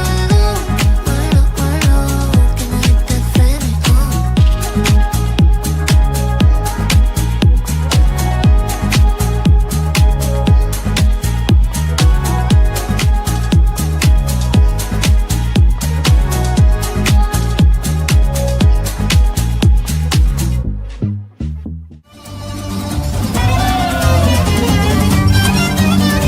Canımızla bağlıyız bu toprağa bu ele. Sıralanıp bağlıyız. 5. sezondayız. Nice güzelliklerin devamı, nice heyecanlar, nice yeni teknikler, nice. Ben de sizlerle aynı heyecanı şu anda yaşıyorum. aynı duygular içerisindeyiz. Aynı bakış açısına sahip olacağız ve nice yapılabilirlikleri keşfedip yapılamayanları öğrenmiş olacağız. Engelleri kaldırmış olacağız. Hepiniz bu güzel güne hoş geldiniz, sefalar getirdiniz. Gelelim gelene.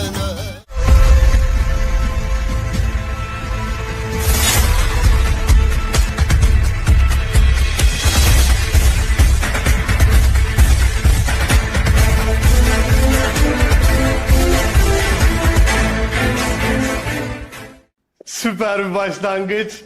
Hepinizi saygıyla selamlıyorum. Hoş geldiniz, sefalar getirdiniz. Bu sezonda çok önceden zamanında ilk bu yolun başlangıcında bizler daha küçükken Arzu'yla beraber başlamıştık. Ancak bugün artık yıllar geçti, zaman geçti ve bizler hala aynı yerdeyiz. Arzu hoş geldin. Hoş bulduk. Nasılsın? Teşekkür ederim. Siz nasılsınız? İyiyiz. Biz bu yola beraber başladık. Nice maceralar atlattık.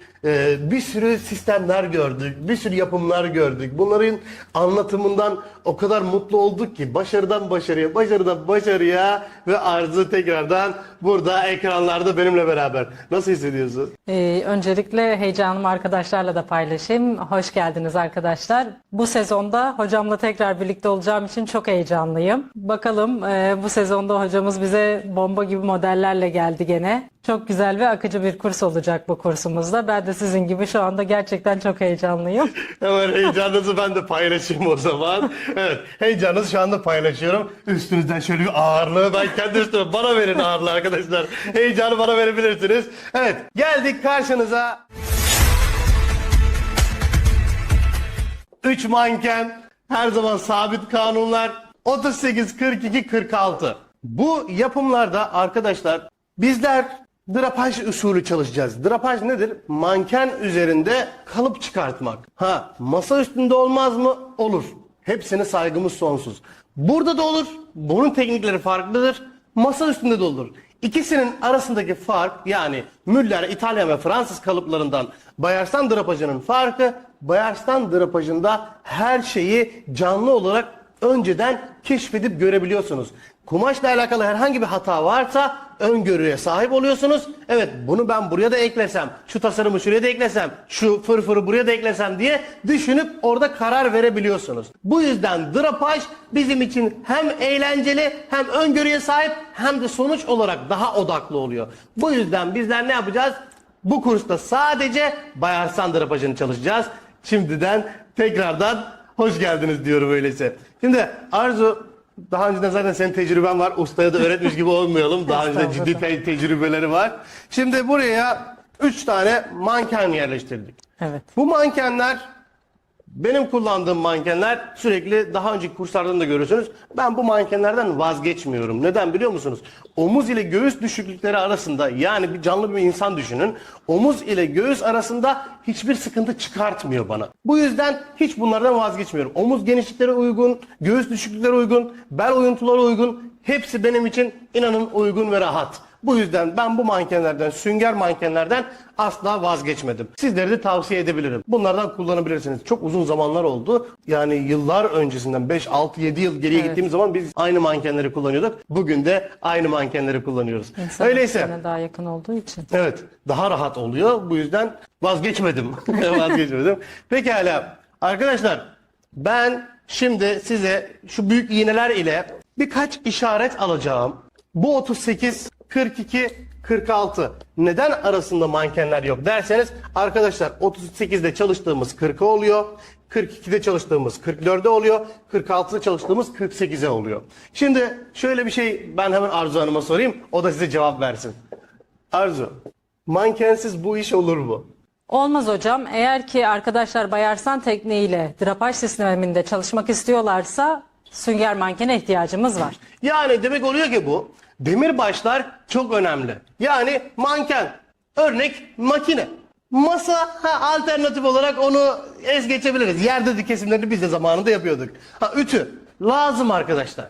Yani ekipman demek güç demek, imkan demek, yapılabilirliğin sınırlarını zorlamak demek. Bu yüzden Şart. manken şart. Yani aklınıza gelmesin. Mankensiz olur mu hocam?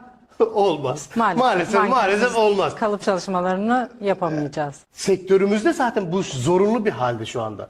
Bu sektördeyseniz, eğer siz buradaysanız bileceksiniz ki mankensiz bu iş olmuyor. Şimdi arkadaşlar gelelim detaylara. Birçok mankende hep böyle dikiş çizgileri var. Bazıları kaymış. Mesela hemen bir örnek göstereyim. Bazıları böyle geriye kayıyor dikişlerin. Bazıları önde. Biz buna bakmıyoruz arkadaşlar.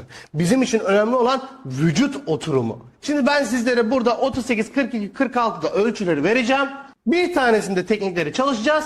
O birilerinde de bileceksiniz ki evet, bunlarda da aynı işlem yapılıyor. Bedenler değişebiliyor ancak el tekniği değişmiyor. Öğrendiğiniz, alacağınız bilgiler tüm bedenler için geçerli. Yeni gelen arkadaşlarımız için de burada bir vurgu yapmak istiyorum. Bizlerin çalıştığı ürünlerde sırt payı vermek gibi bir durumumuz var. Kalıplarımızda sırt payı veririz. İşte eğer sırt payı vermeyeceksek onu orada konuşuruz. Ancak göğüs büyük küçük olayını arkadaşlar bizler sırt payında kullanıyoruz. Örnek veriyorum, 38 bedene yakın olan bir müşteriye gidip 42 bedende kalıp çıkartmanız uygun değildir. Veya 46'ya yakın olan ölçüleri, mesela müşterinin göğüs ölçüsünü aldınız, geldiniz 3 mankende göğüs ölçüsü hangisine en yakın? Arada 2 santim fark var, sorun değil, ama arada 7 santim 8 santim fark varsa sorun olur. O yüzden ne geldi aklımıza? Ne diyoruz? Bir beden hangisine yakınsa, yani müşterinin ölçüsü hangisine yakınsa oraya yakın mankende çalışıyoruz. Bu da bize sağlıklı cevap vermiş oluyor. Öyleyse ne yapıyoruz? Müşterimizin veya sizin en yakın olduğu, ölçüsünün en yakın olduğu mankende çalışıyoruz. Bunu unutmayın. Bunun dışında işte ben 38 bedende çalışayım, 46'ya büyüteyim. Var mı böyle bir şey? Olmaz. Evet, olmuyor. O yüzden buna dikkat ediyoruz. Şimdi ben sizlere arkadaşlar 38 bedende kol evi detayını vereceğim. 42 bedende kol evi detayını vereceğim. Burada uyguladığımızı o birilerine de uygulayacağız. En basitinden. Şimdi öyleyse başlayalım. Mesela ben şu anda Arzu'ya soracağım. 38 bedenden bahsediyorum. Maksimumundan da bahsedeyim hatta. Arzu, omuz başı ile kol evi altı, yani kol evine kadar sınır normalde kaç santim yapıyoruz? 16 santim yapıyoruz. Evet, 16 santim yapıyorsak maksimumu 16 santimden bahsediyor Arzu. Bu tişört, bluz değil. Gelinlik, nişanlık ve abiyet sistemlerinden bahsediyorum ben. Bunlar vücudu saran, oturan, vücudu toplayan ürünler olduğu için bizler kol evinde maksimum omuz başı ile kol sınırı, koltuk altı sınırını 16 santim yapıyoruz. Öyleyse burada hemen artık yola çıkabiliriz.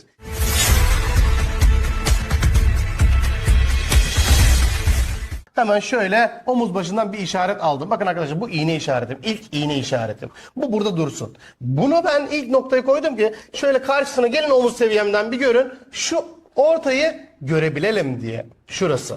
Burayı gördüysek eğer, tamam, ortadaysa bakın çizgiyi, dikişe hiç bakmıyorum. Bu dikiş doğrudur yapmıyorum. Başkasının yaptığını görmüyorum yani.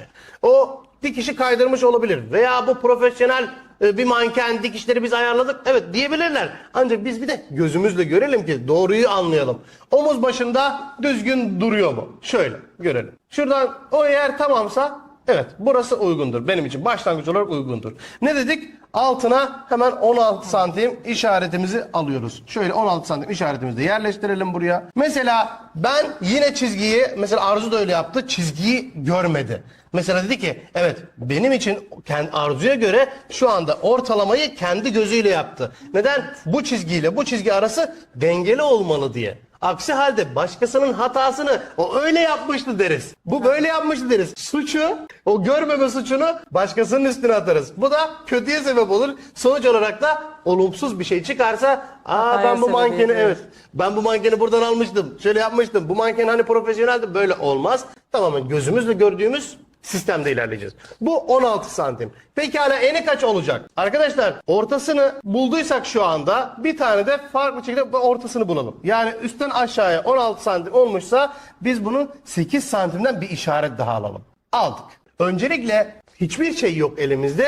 Bir temel oluşuyor şu anda. Öyleyse biz şu çizgi düzgün mü değil mi ondan emin olalım. Bundan nasıl emin olacağız? Göz kararı, ilk adım. Sonradan değiştirilebilir. Elimizle yerleştirdiğimiz, elimizle koyduğumuz, bıraktığımız veya düzelttiğimiz her şey veya yaptığımız her şeyi sonradan elbette güncelleyebiliriz ve düzeltebiliriz. Şimdi biz bu ortadan tamamsak bakın 3 tane iğne koyduk. Bunun yanında hemen şöyle bir en alıyorum. Enli de 13 santim benim için uygundur diyorum. 13 yani ne yapıyor? 6,5 santim tam ortadan bir işaret. Oraya aldı. 13 santimi de şu alttan vurabilirsin. 13 santimi de buradan aldı. Bu bizim için ilk başlangıç. Bakın ne olmuş oldu? Şöyle düzeltelim. Bu mesafe değişebilir. Göğüs düşüklüğü 38-40 bedenlerde omuz başından işaret aldığımız zaman 23-24. Unutmayalım, bunu yazalım bir kenara. 23-24 benim 38 beden mankenimde. 25 olur mu? Ha olur. Sorun yok. Ancak daha üstleri uzak rakamlar sorun çıkartabilir. Neden sorun çıkartır? Müşteriniz giydikten sonra omuz başında şişme ve potluklara sebep olabilir. İşte normal durduğu zaman göğüsler aşağıda durabilir. Bu yüzden bunlara dikkat edelim. Benim kullandığım 23-24. 38 beden mankenimde. Pekala ben burada şöyle yuvarlığa benzer bir işaret çıkarttım. Bu ne oldu? 16'ya 13 işaretim oldu. Pekala 38'i de burada bırakalım.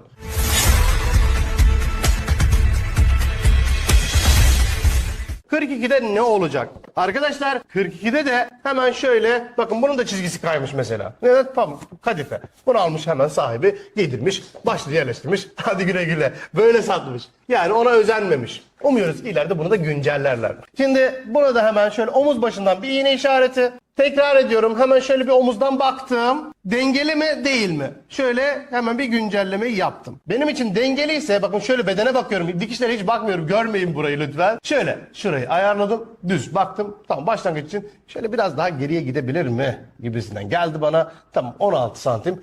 42'de de 16 yapıyorum. Hemen şuraya bakın. Şöyle 16 santim. Buradan da şöyle bir aşağıya görmek istiyorum. Basenin ortasında bulursam hiçbir sorun yaşamam diye düşünüyorum. Sence Arzu? Doğru. Şöyle bakın şöyle aşağıdan yukarıya bakın biraz. Şöyle teknik değişiyor. Ne oldu? Az önce böyle bakıyordum. Şimdi daha büyük bakıyorum. Genelde. Evet. Buradan aşağıya. Basen zaten belli bakın. Bu ortayı buldum. Şu omuzdan da ortayı buldum. 16 işareti sende Arzu. Tamamdır. Evet. 16 burası oldu. Şimdi ben bakıyorum biraz kayma var mı? Ufaktan hissediyorum ben. Bakın yerleştirdik evet. Biraz sanki birkaç santim, bir santim bu tarafa doğru giderse daha uygun bir sonuç olur. Ne oldu burada? Özgürlük. Rahatız. Şimdi bunu böyle yaptık. Bir de enine bakalım hemen. Eni içinde arkadaşlar 15 santimi çıkarttım. Ne yaptık az önce? Dikkatinizi çekerim. 16 santimin ortasını şunu da biraz öne getirelim. Tam görünsün diye. 16 santimin bakın şöyle de 16 santim. Ortasını hemen 8 santime yine vuruyoruz bunu. Tamam. Bunun da ne oldu? 15 santime çıktı. Şöyle bir dakika 7,5 bu tarafa 7,5 bu tarafa 15 süper tamam. Şöyle uçları hemen şöyle şu an tamam. Bir dakika 8,5 oldu. 8,5 oldu. 7,5 tamam. Şöyle böyle tamam. Bu ne oldu? 16'ya 15 oldu. Hemen bunu da yazıyoruz kenara. Arzu bu kaçtı? Bu 16'ya 13 oldu Evet, arkadaşlar. Bu 16'ya 15 oldu. Evet. Anladık ki bedenler büyüdükçe aslında şu düşüş çok değişmiyor. Omuzdan koltuk altına değişmedi. Ne oldu? Enine büyüyor. Şöyle düşünelim mi? Kilo aldığımız zaman mesela hiç böyle koltuk altlarının büyüyüp küçüldüğünü görmüyoruz. Hep böyle enine doğru böyle kalınlaştığımız için bu şekilde büyüyoruz. Mantıken de biz de onun üzerine gidiyoruz. Pekala. Aklıma şöyle geldi. Arzu sen hiç böyle boyuna kilo alanı gördün mü diye bir şey alacağım. Görmedim hocam. Aklıma böyle bir şey geldi. Evet ben de öyle görmediğim için şimdi buna geldik. Şimdi bu biraz daha farklı. Bu 46 beden artık sınırları zorlayan bir beden. Şurada da gördüğünüz gibi bu hanımefendi bayağı sınırları zorluyor şu an kilosuyla alakalı. Benim kilomda neredeyse öyle diyebiliriz. Şimdi ise yine aynı işlemi. Şurada omuz başımız var.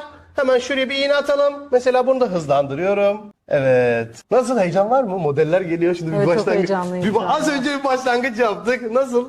Yani bir duygu olarak başlangıç bir şey bekliyor değil mi şu anda? Böyle bir insanda duygular oluşuyor. Acaba bir sonraki adım Tabii nasıl bir olacak? sonraki adımda neler izlenilecek, ne şekilde ilerleyeceğiz diye büyük bir heyecan var şu Evet, anda. şimdi hepinize teşekkür ediyorum. Sana teşekkür ediyorum Arzu. Şimdi burada şurası bizim başlangıç işaretimiz. Öyleyse buradan aşağıya şöyle ölçtüğümüz zaman 17 yapalım bunu da. Bir de şimdi objektif bakalım. Şöyle bakın şöyle baktığımız zaman biraz sanki yeri ufaktan değişecek mi? Evet, kaldırabiliriz. Şöyle o taraftan öyle. 17 santim işaret aldık. Arkadaşlar 17 santim de 46'nın artık sınırıdır. Ancak dediğim gibi tişört, bluz, dış giyimle bunu karıştırmayın. Biz tamamen burayı sarıp kapatan bir sistem istediğimiz için bunu mecburen buradan aşağıya indiremiyoruz. İndiririz ancak etleri fışkırır. Evet, buradan tam yani oluyoruz şu anda. eti dışarıya fışkırır ve rahatsız edici bir manzara oluşur. O yüzden biz ne yapıyoruz? Bu 46'larda da 17 santimi aşmıyoruz. Öyleyse enine de bir bakalım. Şöyle bir görelim bunu. Bunu da maksimum 16 yapabilirsiniz. Evet. Şöyle bir dakika ortayı da alalım. Hemen şurayı düzeltiyorum. Öyleyse şimdi şöyle ikisinin 17'nin ortası 8,5. 8,5'a bir işaret aldık. Ortalı değilse ortalayın arkadaşlar. Sorun yok. Ortalı değilse ortalayın. Böyle ayarladık. Bu ilk adım. Kurulum. Bunun yanında şöyle enine baktığımız zaman 16 santim yani 8, 8, 16. Şöyle bir koyalım. Ondan sonra istediğimiz zaman değiştiririz yerlerini. Şöyle de şuna bakalım. Hep merak edilen sorudur. Hocam 38'de işte örnek veriyorum 16'ya 13, işte 42'de 16'ya 15, bunda da 17'ye 16. Evet. Ne oldu? Boyuna 17, enine 16. Bu arkadaşlar şöyle tamamız. Bu bizim başlangıç noktamız. Tekrar ediyorum. Arzu tekrar eder misin? Kaça kaç yaptık bunları? Mesela 38'e kaç yaptık? 38'de 16'ya 13 yaptık. 42'de 16'ya 15 yaptık. 17'ye 16 yaptık. Bravo. Ne oldu? Maksimum sınırları. Arkadaşlar küçülmeyle alakalı bir şey diyemem. Siz istediğiniz gibi değiştirebilirsiniz. Ancak büyüme sınır budur. Pekala gelelim bu noktaya. Ben omuz genişliklerinde şu noktayı görün. Omuz genişliklerinde şöyle bir detay vermek istiyorum. 38'de arkadaşlar 0 yakadan başladığımız zaman 11,5 12. Buna 12 diyebiliriz arkadaşlar. 12. Bir de şuna bakalım. Hemen şöyle. 42'de 13. Yani 12 13 oldu. 38 12 42 13 oldu. Peki bunda kaç olacak? Arkadaşlar 46'da da 13'te duruyor. Uygundur. Neymiş? Çok farklılıklar yok. Bu şekilde biz artık bundan sonra çalışmaları başlatabiliriz. Bunlar da artık şöyle dursunlar. Biz buradan 38'den başlayacağız. Şunu da Anladık şöyle ki alalım. hepsini bu sistemi bildikten sonra artık devam ettirebiliriz. Şimdi ise en kolay nokta.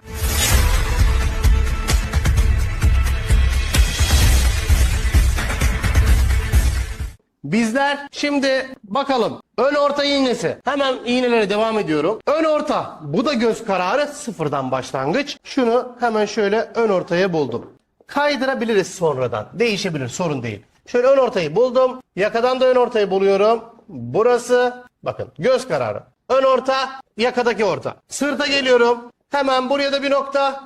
Şuraya da bir nokta. Bu burası için geçerliydi. Şimdi ise arkadaşlar buraya da bir nokta. Bakın çerçeveliyoruz, aslında vücut şeklini çıkartıyoruz. Bakın buraya koyduk, hop böyle devam edecek bir hat oluşacak. Bu da yan tarafın nereye geliyorsa yerleştirdik. Mankenlerinize farklı farklı markalar olabilir. Farklı farklı markalar olunca da şekil de değişebilir. değişebilir, Önemli değil. Önemli olan tekniği bilmek.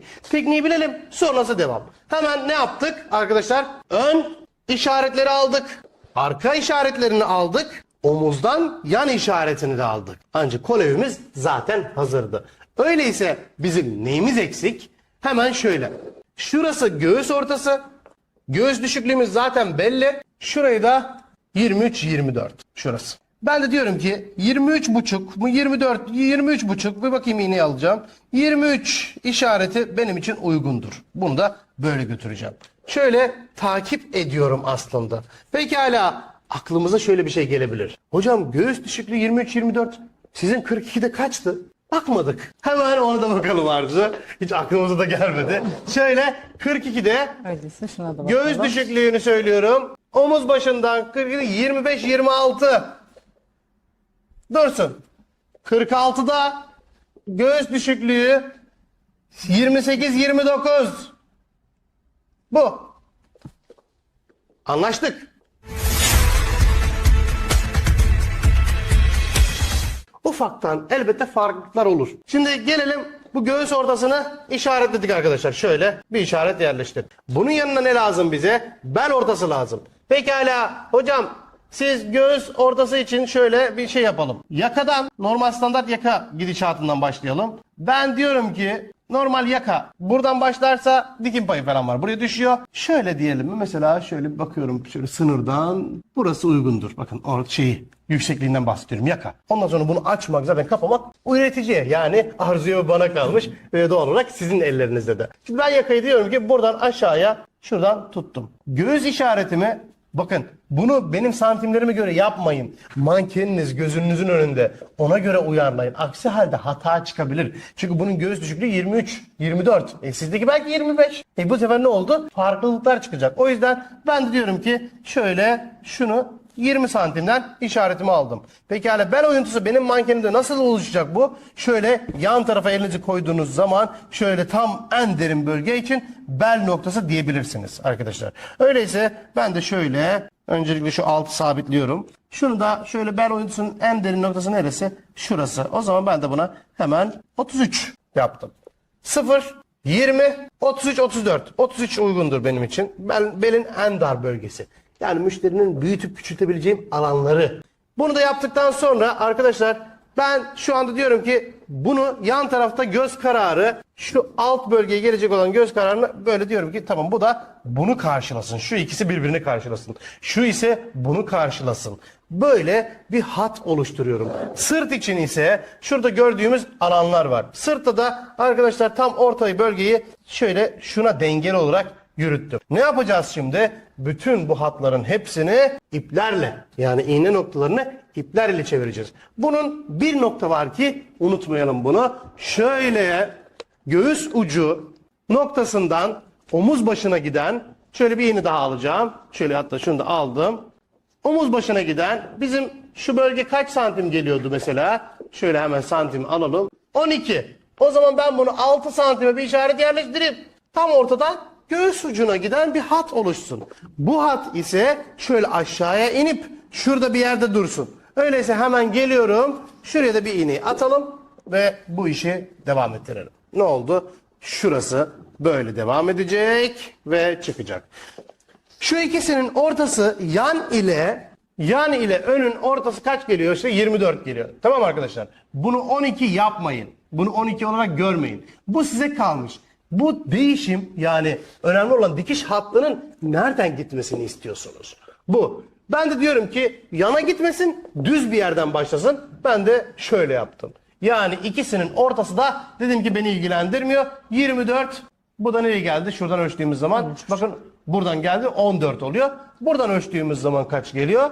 10 geliyor. Tamam. Ortadan 10 santim bu taraftan bir hattım var benim. Şimdi ise arkadaşlar sizlerle beraber ben bu omuz hattından sonra bir de buranın şöyle bu tarafa giden 10 santim hattı. Neden 10 santim oldu bu? Yan taraftan önün 10 santim aldığımız için. Evet yani Yanından. şuradan. Buradan 10 heh. aldık. Şuradan 14 aldık. Evet buradan 10 santim olduğu için arka tarafı da şöyle buradan 10 santim olarak işaretimi 14 aldım. oluyor zaten. Evet. Burayı şimdi şöyle buradan da neyi bağlayacağız? İpimizi şöyle bağlayıp omuza götüreceğiz. Öyleyse bizim bir de ekstra olaraktan sırt bitiş noktasına ihtiyacımız var. Bu nereye tekabül edecek? Tam koltuk altına tekabül eder. Öyleyse bizim bir de şurada bir noktaya ihtiyacımız var. Yani şunu takip eden bir nokta. Bu. Ne olmuş oldu? Bu böyle olmuş oldu. Şimdi şunu da şöyle ortalayalım artık. Manken ortasında değildi çünkü. Şöyle tam gözüme hoş gelecek şekilde ortaladım ve tamamladım. Ne oldu?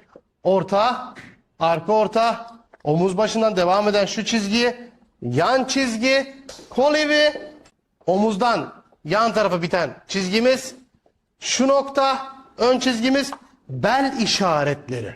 Şimdi biz bunu Arzu ile beraber çizgilendirelim.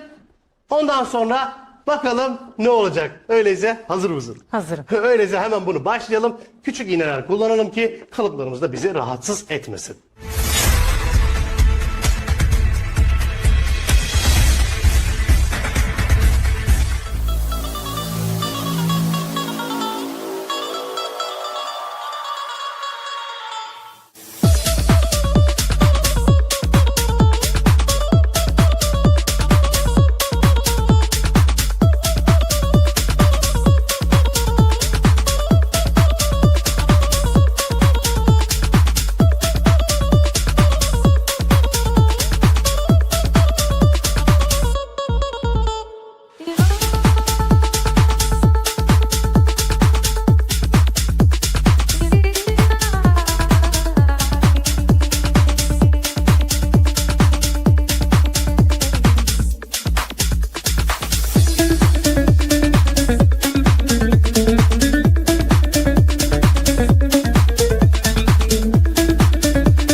Evet.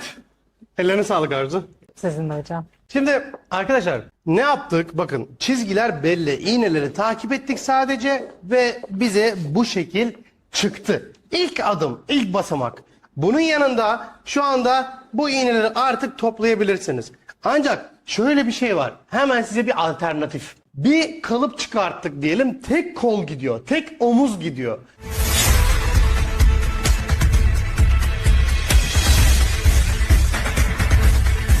Bunun kalıbını nasıl çıkartacaksınız? Bu sistem arkadaşlar bize der ki bu olayı evet tek taraf çalışırsın, o bir tarafa kopyalarsın. Pekala tek omuz kalıp çalışmak isterseniz nasıl çalışacaksınız? Ben şimdi size temeli vereceğim.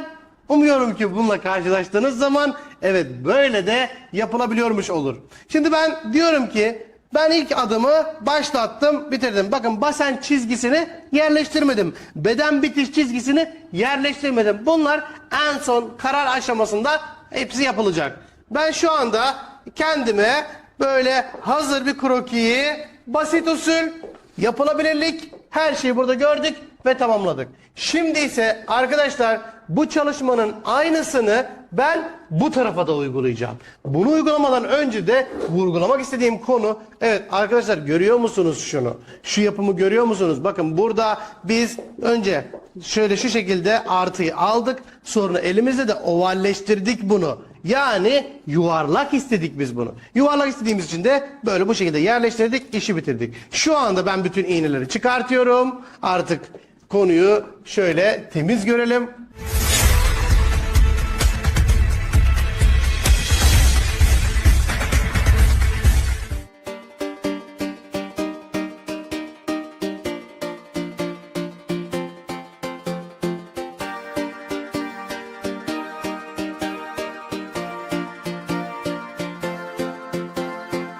This life sure has a sense of humor, a funny way of knocking you to the ground. It hits you hard when you least expect it, and laughs the second that you were down. But in that moment when you feel like you're all alone, it's in that moment. I'll be there, right there to take you home. Let's go out and face the sun. Together we feel. Let's go out and face the sun. Let's go. Some days it's not easy to wake up. It's so hard just to be yourself. The cards can quickly stack up against you, lead you down a road running straight to hell. So don't let heaven, don't let heaven slip away from you. Hold yourself up. I'll be your angel to see you through. This love is real. Let's go out and face the sun. Well, this feels so real. Let's go out and face the sun. Let's go out and change the world. Shine brighter than we can imagine. The sun will always rise. Have faith, 'cause it's about to happen. So face the sun.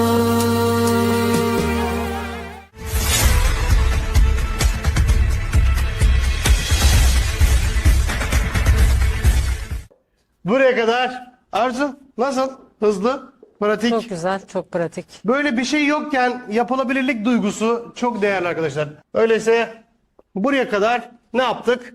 Bir yarım, bir yarım. Yani iki tarafı birbirine kopyalamış olduk. Burada vermek istediğim mesaj şu. Bir gün olur da tam kalıp çıkartmak isterseniz, bakın kalıbı öğreneceğiz. Zaten kalıbı bilenlerimiz de vardır apacı. Ancak ekstra olarak bilgilerimizi güncelleyip daha iyi bir hale getirmeye çalışacağız. Bir tarafı, o bir tarafı kopyaladık. Ancak bu kopyanın dışında bir gün eğer ki biz çift taraflı kalıba tek omuzlu olan, tek kollu olan, bir taraf farklı, bir taraf farklı çalışmaları olan bir ürün yapmak istersek buradan yola çıkıyoruz. Bu da demek oluyor ki çift tarafı da kullanmak mümkün. Öyleyse hemen şurayı gördük. Şimdi bizim yapmamız gereken işlem, biz öncelikle şuradan bir beden bitişi. Çünkü bedenlerin bu bel, tam bele kadar anlaşıldı. Ancak bir de bedenin bitişi var. Kaç santim yapacaksın? Soru. Ben santim değil de şekil olarak konuşmak istiyorum. Santimler değişebilir. Manken boyu uzar, kısalır. Evet. Santim olarak değil de şekil olarak. Öncelikle biz bir ip alalım. Şu mor biritle çalışmayı başlatalım. Ben diyorum ki benim için bel oyuntusunun ilk çıkış noktası uygundur. Daha fazlası benim tercihim değildir. Net konuşuyorum. Bu benim tercihim değildir. Siz gidip bedeni buraya kadar yapabilirsiniz. Serbest. Ancak ben buradan aşağısını ne tavsiye ediyorum ne de tercih ediyorum. Bu basenin çıkış noktası, elimi yerleştirdim en ince noktaya, mankende en ince noktaya yerleştirdim. Çıkmaya başladı, durdum, burası. Bakın şu maksimumum. Bir iğne alalım. Bu bir başlangıçtı. Şimdi ise arkadaşlar 1 metre alalım. Karşı tarafı da aynı santim yapalım. Şöyle şu omuz başından şöyle işaretimizi, omuz başından işaretimizi alalım. Kaç geliyor efendim? 37,5. Şöyle 37,5. Öyleyse şu tarafa da 37,5'tan işaretimizi alabiliriz. Tamam. Bu burası için geçerli. Şimdi ise arkayı işaret almamıza gerek yok. Zaten kendisi şeklini verecektir bize. Hemen çizgimizi de oluşturalım. Artık yola çıkacağız. Hazırlığımızı yapmış olduk. Evet, malzememiz, rehberimiz de elimizde. Bunu yaptıktan sonra şimdi hemen şöyle, hatta şöyle şuradan başlayalım. Dönüyorum. Kendisi zaten bize iki taraftan işaret aldığımız için acele etmeyelim. Bize bir mesaj verecek. Evet, böyle olabilir. Bakın, iki taraftan işareti almamızın sebebi tam dengeli oturtturabilmektir. Bunu da böyle oturtturalım buraya. Tamam. Bu bizim beden boyumuz. Uzatamaz mıydım? Uzatabilirdik. İstediğimiz gibi yapabilirdik. Şimdi ise arkaya dönün. Şöyle çok germiyorum. Bakın çok germiyorum. Böyle. normal bir şekilde bunu da tamamlıyorum. Olur da belki karşımıza tek kollu, tek omuzlu bir şey çıkar. Buradan da faydalanalım. Evet, tek kollu, tek omuzlu ürünler yapmak için çift taraflı çalışmamız gerekebilir. Biraz daha gelişelim, biraz daha işi geliştirelim. Hemen şöyle işaretlerimizi aldık. Ufaktan eğrilikler olur arkadaşlar. Burası normal. Ufaktan eğrilikler olur. Biraz çıkıntı, biraz inti. Böyle uzaktan bakarsınız. Hafif eğrilik varsa düzeltirsiniz. Yoksa zaten bunların hepsi kendi kendine güncelleniyor yapım aşamasında. Temizleniyor. Overlock'tan geçiyor. Makinede temizleniyor. O yüzden burada çok fazla takılmamızın bir anlamı yok. Öyleyse şöyle şu arka ortayı hatta biraz aşağıya çekeceğim ben. Şöyle biraz aşağıya indireceğim. Şu şekilde daha uygun gözüme hitap edecektir. Şunları sabitleyelim. Şu anda ben dedim ki beden boyum artık bu olsun. Santim vermedim. Dedim ki ölçü görsel olarak bana bunu versin. Şöyle bir bakıyorum. Ön taraf yüksek, arka taraf biraz aşağıda. Yandan bakınca. Beni rahatsız eder mi? Rahatsız etmez. Beden boyu bu. En son kalıbı çıkartırken biraz daha payını keseriz. Ancak bu bize istediğimizi verir. Bu çizginiz ne kadar düzgün olursa o kadar düzgün sonuçlara gidersiniz. Bilginiz olsun. Sonra reguleye işte temizlemeye ihtiyacınız olmaz. Ben de diyorum ki şimdi biraz hafiften şöyle güncellemek istiyorum bunu. Bu nokta artık evet bu çizimler bizim için yeterlidir. Göğüs üst çizgileri, alt çizgileri falan bundan hiç konuşmadım. Ancak isterseniz öncelikle sizler şu iki nokta var ya 8 santimden aldık şurayı. Buradan bir çizgi alabilirsiniz. Şöyle göğüs üst çizgisi. Yani göğüsün üst tarafını kapatan işaret burası. Bu çizgiyi alırsanız göğüs dönüşlerinizi, göğüs üstünün ne kadar kapanacağını, ne kadar açılacağını, dekoltenizin nereden nereye gideceğini bu üst çizgide keşfedersiniz. Burası da iyidir arkadaşlar. Sorun yok. Buradan şöyle bir çizgi alabilirsiniz. Bu göğüsün ne kadar kapanacağının rehberidir. Öyleyse son olarak şu çizgiyi de almak istiyorum. İkisinin ortası. Burası 16 idi. Hemen şöyle 8'den bir işaret almak istiyorum. 8. Arkadaşlar bu işin biraz püf noktaları işte. Yani diyor ki şuraya da 8 işaretimizi alalım. Biz size bir mesaj daha vereceğiz. Burada şunu sabitleyelim. Bakın 8 santimden bunu sabitledim ben. Şöyle devam ediyorum bakın. Bu olay bize diyor ki globunuzun veya bedeninizin göğüs kapama mesafesinin açıklamasını bize şu anda yaptı mı Arzu? Yaptı. Bu çizgiden giderseniz göğsünüz tamamen kapalı olacak demek oluyor bu. Evet. Bu neresi? Kol ve kolun dairesinin tam ortası. Yani göğsün kapalı olacak olan noktası. Yani diyor ki sen bunu böyle düz çalışırsan, dikiş payı da vermezsen efendim, burada biraz aşağıya iner göğsü kapatır. Bize bir mesaj daha veriyor ki, diyor ki sen diyor şu göğüs açıklığı dekoltesi var ya, bu senin ortan. Bu da senin yüksekliğin. Öyleyse sen şöyle bir oval gel, göğüs açılsın. İstersen de düz bırak, straplez olsun. Yani düz yaka. Bu da aslında göreceğimiz. Biz şu anda baştan Kolay tedbir alıyoruz. teknikler. Evet. Biz şu anda sizde baştan tedbir alıyoruz. Diyoruz ki evet bir şeyleri değiştireceksek, daha iyi mantıkta ilerleyeceksek önce bir gidişatı değiştirelim. Şimdi arkadaşlar ben yaklaşın yanıma. Şu noktayı işaretini aldım. Bakın. Şimdi bunu açacağım. Şunu açıyorum. Burayı aldım bakın. Burayı sabitledim ben.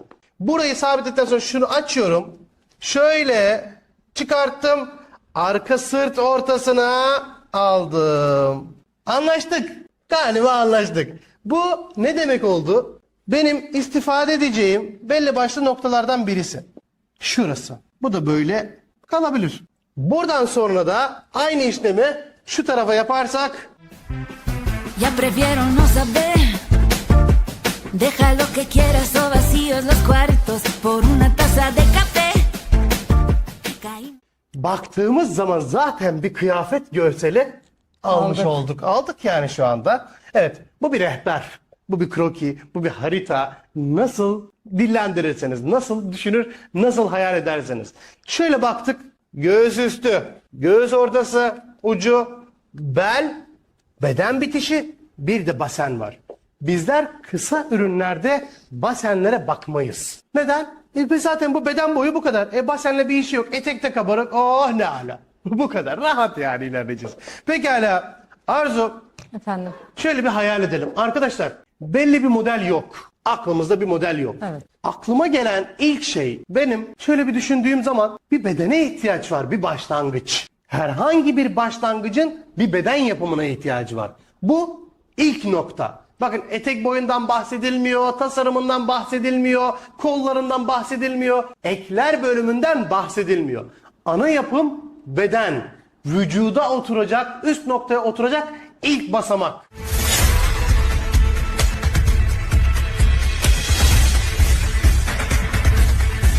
Bunu nasıl çalışacaksın? Aklıma gelen şey de, bak, renkten bahsetmedim değil mi Arzu? Bak, renk yok, ölçü yok, beden yok, hiçbir şey yok. Ancak elimde kendimce kurduğum bir sistem var. Kalıbım. Bu artık senin de elinde. Başkasının yapamaz mısın? Yani kolay oldu artık. Bunlar çözülmez mi? Çözülür. Evet ya, çünkü önümüzde bir şeyler çıkıyor, değişiyor. Öyleyse bunu yapmak artık bitmiştir. Ya buna tasarımı vermek artık bana kaldı. Evet. İstediğim Öyleyse şekilde uyarlayabilirim. Kısa, yani kısa, anladığımızda kısa. o artık bize kaldı. İlk adımı yaptım. Aklıma gelen, dediğim gibi, bir beden yapmak. Bu bedeni nasıl yapacağım? Şimdi ben öncelikle bir kalıp çıkartmam gerekiyor. Bu kalıbı da her zaman olduğu gibi yine sıfırdan çıkartacağım. Biraz daha rahat, biraz daha farklı, biraz daha değişik. Benim bu çizgilerimden tam anlamıyla istifade etmek istemem nereye bağlı? İşte bunu önce kalıbı yerleştireceğim, üreteceğim, yapacağım, çizeceğim. Pekala, normalde biliyorsun ki ben tek kat Amerikan beziyle bu işi bitiriyorum. Mantıken evet, ben hep böyle alırım bunu, iğnelerim. Ancak bir şey daha var. Biz bu kesimlerle, işte çizgilerle, o bu şu olaylarıyla uğraşmadan acaba bu bedenleri daha rahat nasıl çıkartırız? Mantıken düşünüyorum. Hocam, Nasıl ben olacak? Yani ben çizim üzerine yürümek istiyorum. İğnelemeler, işte beni yoracak ekstralarla yürümek istemiyorum. Öyleyse arkadaşlar, ben de diyorum ki şu anda elimizde bir manken Amerikan bezimizi de alalım ve kalıbı çıkartmaya artık başlayalım.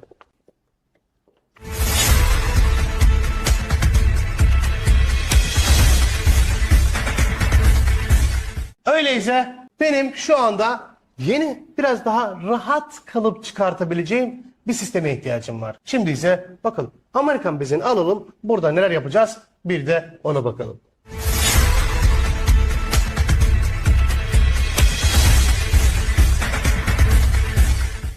Asıl olay kumaştan korkmamak. Bundan korktuğumuz sürece bizi esir alacak. Korkmadığımız zaman, o zaman biz onu esir alır, istediğimiz şekle sokarız. Arkadaşlar, şimdi geldik en kolay noktaya. Birkaç iğne. Şimdi biz ne dedik? Bize bir beden lazım. Yani her şeyin temelinde bir beden olması gerekiyor ki onun üzerinden tasarıma gidelim. Onun üzerinden eteğine gidelim. Onun üzerinden alt çapından bahsedelim. O bu şu derken artık burada bir mantık oluşacak. Nedir? Beden yapımı. Pekala, ben öncelikle şöyle göğsü standart bir beden çalışmak istiyorum. Bir özelliği olmayan standart bir kalıp, o kalıbı da istediğimiz yerde kullanabileceğimiz bir hale getirelim. Ne yapalım? Öncelikle şöyle ortadan bu tarafı ne yaptık?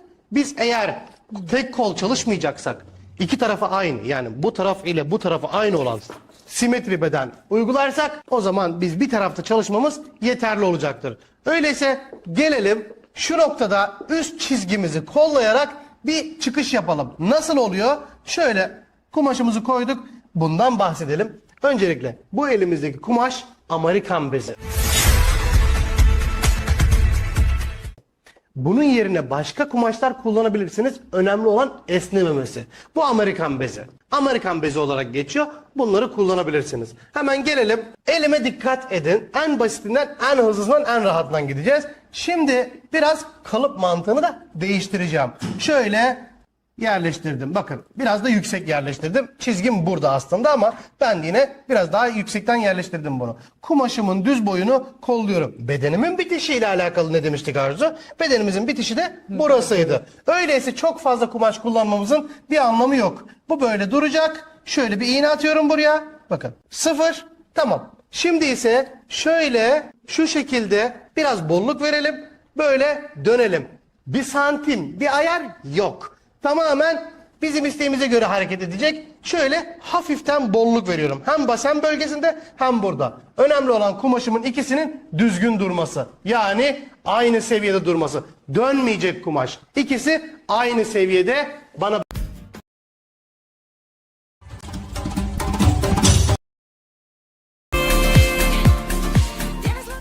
İşte bu kadar. Bu toprağa bu ele sıralanıp kavrimi verelim gel el ele. Bugün ne çalıştık? 5. sezon Zümrütlerin ilk bölümü.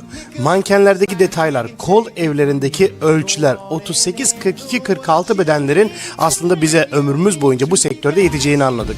İplerin, çizgilerinde göğüs seviyeleri, bel seviyeleri, basen seviyeleri ve beden bitiş seviyelerini detaylıca konuştuk. Özellikle de kol evinin çizimlerinin detaylarını ve bitişlerini anlamış olduk. Bu seviyeden sonra ne kullanacağımızı, kalıplarda bizlerin Amerikan bezeni kullanmanın aslında daha rahat olduğunu ve daha hızlı olduğunun cevabını aldık. Kalıp çıkartmakta ise aslında daha kolay bir yöntem olduğunu keşfetmiş olduk ve beraberce ufak çıtlar ile kalıp kumaşını mankenimize tam yapıştırdık. Bunun üzerine bunu sabitlemek için ise Likeral abiye telası kullandık ve bundan sonra ise yapıştırmayı yapıp en güzel şekilde bu süreci tamamladık. Güzel muhabbet ile ilk günü süper şekilde tamamladık. Bugünün sonuna geldik. Sizleri seviyorum. Bir sonraki günde görüşmek üzere. Allah'a emanet olun.